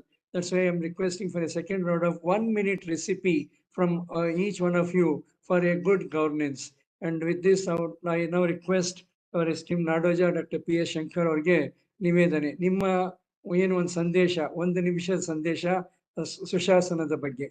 ಯಾವುದೇ ಆಡಳಿತ, ಯಾವುದೇ ಸಂಸ್ಥೆಯಲ್ಲಿ ಕೆಲಸ ಮಾಡ್ತಕ್ಕಂಥ leader, ಅವರ ನಾಯಕ ಏನಿದ್ದಾನೆ ಅವನು ಚೆನ್ನಾಗಿರ್ಬೇಕು. ಅವನೇ ಎಲ್ಲ ಡೈರೆಕ್ಷನ್ಸ್ ಕೊಡ್ತಕ್ಕಂಥವ್ನು. ಲೀಡರ್ ಚೆನ್ನಾಗಿದ್ರೆ, ಅವನು ಇಂಟೆನ್ಷನ್ ಚೆನ್ನಾಗಿತ್ತು ಅಂದ್ರೆ ಬರ್ತಕ್ಕಂಥ ಫಲ ಏನಿದೆ ಅದು ಚೆನ್ನಾಗಿರುತ್ತೆ. ಆದ್ರಿಂದ ಒಳ್ಳೆ ಲೀಡರ್ ಇರ್ಬೇಕು. ಅವು ಯಾವುದೇ ಅಡ್ಮಿನಿಸ್ಟ್ರೇಷನ್ಗೆ, ಯಾವುದೇ ಗವರ್ನೆನ್ಸ್ಗೆ ಒಳ್ಳೆ ಲೀಡರ್ ಇರ್ಬೇಕಂತ ಬಹಳ ಮುಖ್ಯ. ಅವ್ರ ಆಯ್ಕೆ ಮಾಡ್ತಕ್ಕಂಥದ್ದೇ ಬಹಳ ಮುಖ್ಯವಾದ್ದು. ಇದೇ ನನ್ನ ಮಾತು. ಧನ್ಯವಾದಗಳು ಪ್ರೊಫೆಸರ್ ಶಂಕರ್ ಅವರೇ. Professor R.S. Deshpande, you would like to give a take-home message? Sir, yes, it was very interesting to listen to all, and I would fall very much in line with Professor Shankar. All of you have given a lot of experiences. Leadership is must. One of my students in public administration worked on efficiency in bureaucracy, interviewing about 40 IAS officers of Karnataka. And she, based on what is called Myers and Briggs personality test, personality indicators, she classified the personalities of all these leaders into 3, alpha, beta, and gamma. They are not hierarchical. But then the gamma are the ones who are file pushers. They decorate the chair. The beta are the ones who do some work on the file, who read the files, etc. But the alpha ones are the ones who are very proactive. Therefore, certain officers we remember for generations, for years together. Some of the people, they come and go. And this happens in academic institutions too. There are 2 traits which are classified in MBTI. One is INFP trait and another is ESTJ trait. INFP trait is introvert, introversion, intuition, the feeling and the perception. These are the 4 quality of the first trait, and most of the successful, paramount successful officers belong to this. The second one is ESTJ trait. ESTJ is those extrovert, then they are sensing, extrovert but sensing, and then they are thinkers, thinking, and judgmental. Their judgments are more or less perfect. Always it is necessary that all the qualities which Professor Shankar has said and which have been listed, really very clearly listed in Shanti Parva by Bhishma, that the qualities go up to village, and decentralization, which is now 73rd amendment in 1993. Decentralization has been advocated by Bhishma to Yudhishthira. How do you build the administrative system completely from village onwards to the king? And then it was followed. Forget about that. Let us not go into Puranas. But then the first Administrative Reforms Commission, headed by Kengal Hanantaya, clearly stated in one full chapter how the decentralization should work. This was submitted in 1967. This work started in 62, but submitted in 1967. We did not implement from 1967 to 1993. And after 1993 till to date, the decentralization has not really distilled down. So one of the very important things that is distilled out of this is the implementation capability of an administrator is the best component of good governance. Thank you, sir. Thank you, sir. Thank you very much. As usual, you have given us the hitting messages, as your take-home message. Thank you very much for these remarks. I now request Professor B.G. Mulimani, former Vice Chancellor, Gulbarga University, for his message. Yes. Every leader must think of leaving some order behind and help during his time for others to do the same. Then that summarizes one point. Another thing which I want to mention, all the while we have been talking about higher educational institutions, higher research institutions, everything, that is from top-down approach, you can say. But recently I have been visiting the schools in smallest villages and other places. Nobody seems to worry about primary education. Education is the key. What you do at the bottom, that really we will have at the top. So it is very necessary that we should look into that also when we talk about governance at the lower level of education. So leaders must leave some order at all levels. Thank you, Professor. Thank you, sir. Thank you very much for this message. Now I request Professor S.K. Saidapur, former Vice Chancellor, Karnataka University, Dharwad, for his, what should we take home as a message from you? Can I talk after a minute? Let someone talk, I will come back. Okay, sir. Okay. Now I would request Dr. Mrityunjaya for your remarks, please. Thank you, sir. I have three crisp, statements of my messages. One, good and select good and competent leader. Second, invest on people in the organization. Third, institutionalize good management practices. These are my three messages. Thank you so much. And brief and absolutely on dot points. Thank you very much, Dr. Mrityunjaya, for this. Professor P.G. Changappa, please.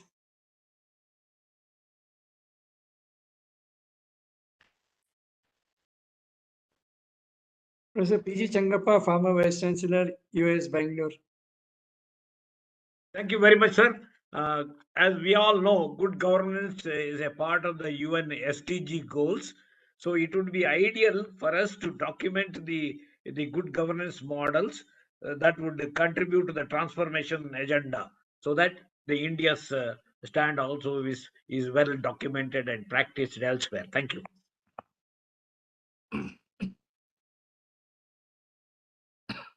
Dr. Changappa for this message.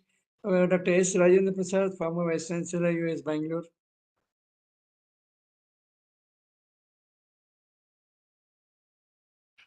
Dr. Rajendra Prasad.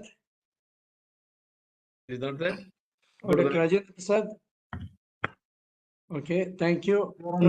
Sir, you are muted, sir. Please Sir, unmute. sir, one second, one second. Sir, see, we are all working in the educational institution. My message is to take everyone into a confident and work in a team spirit, sir. That is the one thing which I would like to mention here. Thank you so much, Dr. Saab. And you have been a team leader, team builder and team leader all the time. Thank you very much. I request Professor H. Raja Saab, former Vice Chancellor, Tumkur University, for your message. ನನ್ನ ದೃಷ್ಟಿಯಿಂದ summarise ಮಾಡಬೇಕು ಅಂದ್ರೆ ಭ್ರಷ್ಟಾಚಾರ ರಹಿತ ಸರ್ಕಾರ, ನಿಸ್ವಾರ್ಥ ಮತ್ತು ಸಮರ್ಪಕವಾದಂಥ ಆಡಳಿತಗಾರ ಅಥವಾ ನಾಯಕ, ಎಲ್ಲರೂ ಪಾಲ್ಗೊಳ್ಳುವಂತಹ ವ್ಯವಸ್ಥೆ, ಪ್ರಜ್ಞಾಪೂರ್ವಕವಾದಂತಹ ಪ್ರಜೆ, ಮೌಲ್ಯಾಧಾರಿತ ಶಿಕ್ಷಣ ಉಳ್ಳಂತಹ ಸಮಾಜ. ಇಷ್ಟು ಯುಟೋಪಿಯನ್ ಅನ್ಸುತ್ತೆ, ಇದು ಕಾಲ್ಪನಿಕ ಅಂತ ಅನ್ಬೋದು, ಆದರೆ these are the basic principles for good governance and good country and good society also sir. Thank you sir. ತುಂಬಾ ಧನ್ಯವಾದಗಳು. ನೀವು ಬಹಳ ಅರ್ಥಪೂರ್ಣವಾಗಿ ಹೇಳ್ತೀರಿ, ಯಾವ್ದು ಮಾತನಾಡಬೇಕಾದ್ರೂ ಸ್ವಾರಸ್ಯಕರವಾಗಿ. ತುಂಬಾ ಧನ್ಯವಾದಗಳು. May request professor H A Ranganath, former Vice Chancellor, University Bangalore, for his take-home message. This is not to praise you. In one statement, I say, follow Professor Ayyappan model. ಅದು ಬೇಡ. Yes. ತಮ್ಮ ಸಂದೇಶ sir, doctor Ranganath sir. That's enough, sir. You have changed the face and the profile of Karnataka Science and Technology Academy. ಇಲ್ಲ, thank you, sir. Thank you. It's all your guidance. Not to praise you. Your guidance. Praise you, but your guidance. Thank you very much, sir. Good. That's what I want to say, sir. Thank you, sir. Thank you, sir. Professor Saidapur, can we request you now for your last message? Yeah, for I'm your fine. Take-home message. For your take-home message. Yes, just 2 or 3.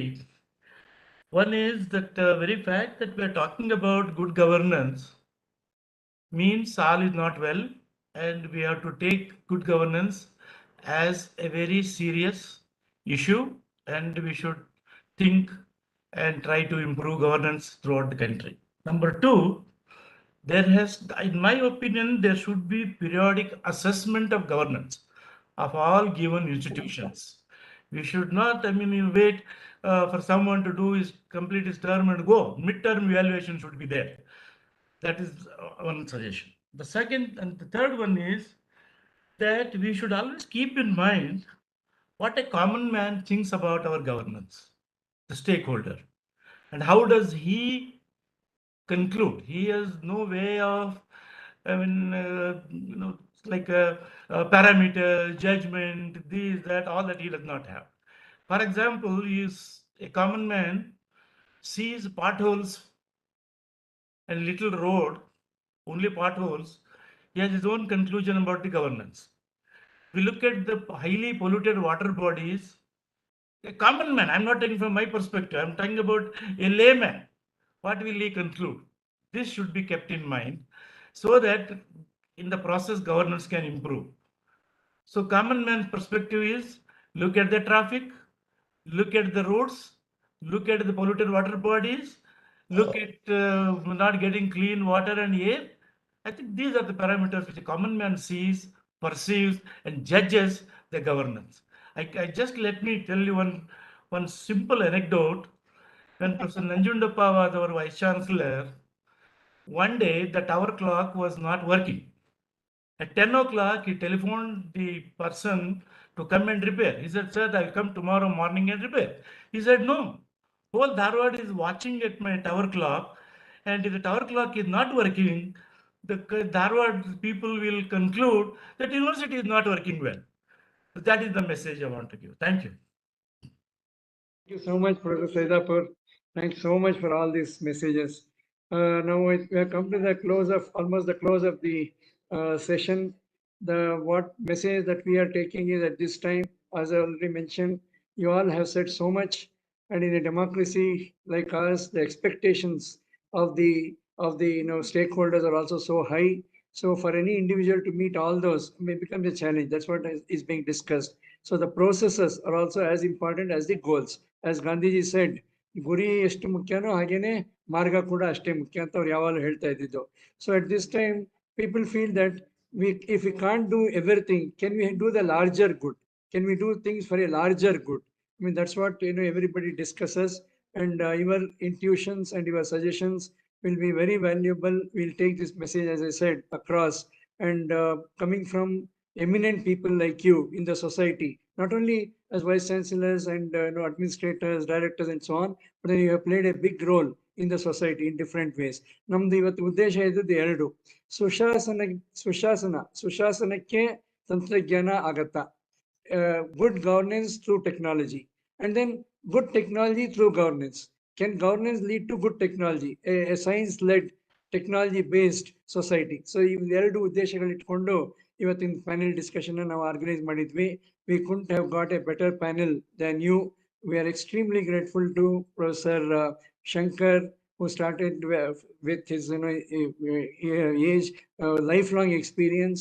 We have Professor Biji Mulimani, Professor Saidapur, Professor Ranganath, Professor Raja Saab, Dr.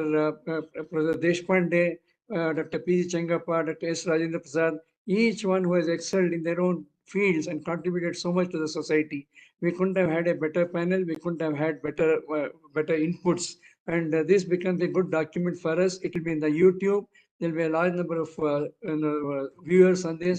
And with these, immensely grateful to each one of the Dians in Karnatakaದಲ್ಲಿ ನಿಮ್ಮ ಹಿರಿಯ ವಿಜ್ಞಾನಿಗಳು ಯಾರಿದ್ದಾರೆ, ನೀವೆಲ್ಲ ಬಂದಿದ್ದೀರಿ. ನಿಮಗೆ ಹೃತ್ಪೂರ್ವಕ ವಂದನೆಗಳು, ಧನ್ಯವಾದಗಳು. ಸುಶಾಸನ ಮಾಸದಲ್ಲಿ ಎಲ್ಲರಿಗೂ ಒಳ್ಳೇದಾಗ್ಲಿ ಅಂತ ಹೇಳಿ ಡಾಕ್ಟರ್ ಮೃತ್ಯುಂಜಯ ಅವರು ನವದೆಹಲಿಯಲ್ಲಿ ಇರ್ತಾ ಇದ್ರು. ಅವರು ಬಹಳಷ್ಟು ಸಮಯ ಅಲ್ಲಿ ಸ್ಪೆಂಡ್ ಮಾಡಿದ್ರು. ಈಗ ಕರ್ನಾಟಕದಲ್ಲೇ ಇದ್ದಾರೆ. ಅದರಿಂದ ಕರ್ನಾಟಕದಲ್ಲೇ ಇವಾಗಿರುವ doctor Shankar, doctor Deshpande, doctor Mulimani, doctor Saidapur, doctor Ranganath, doctor Mrityunjaya, doctor P. G. Changappa, doctor S. Rajendra Prasad, doctor H. Raja Sab, ನಿಮ್ಮ ಎಲ್ಲರಿಗೂ ಇಷ್ಟು ಜನಕ್ಕೆ ಹೃತ್ಪೂರ್ವಕ ವಂದನೆಗಳು.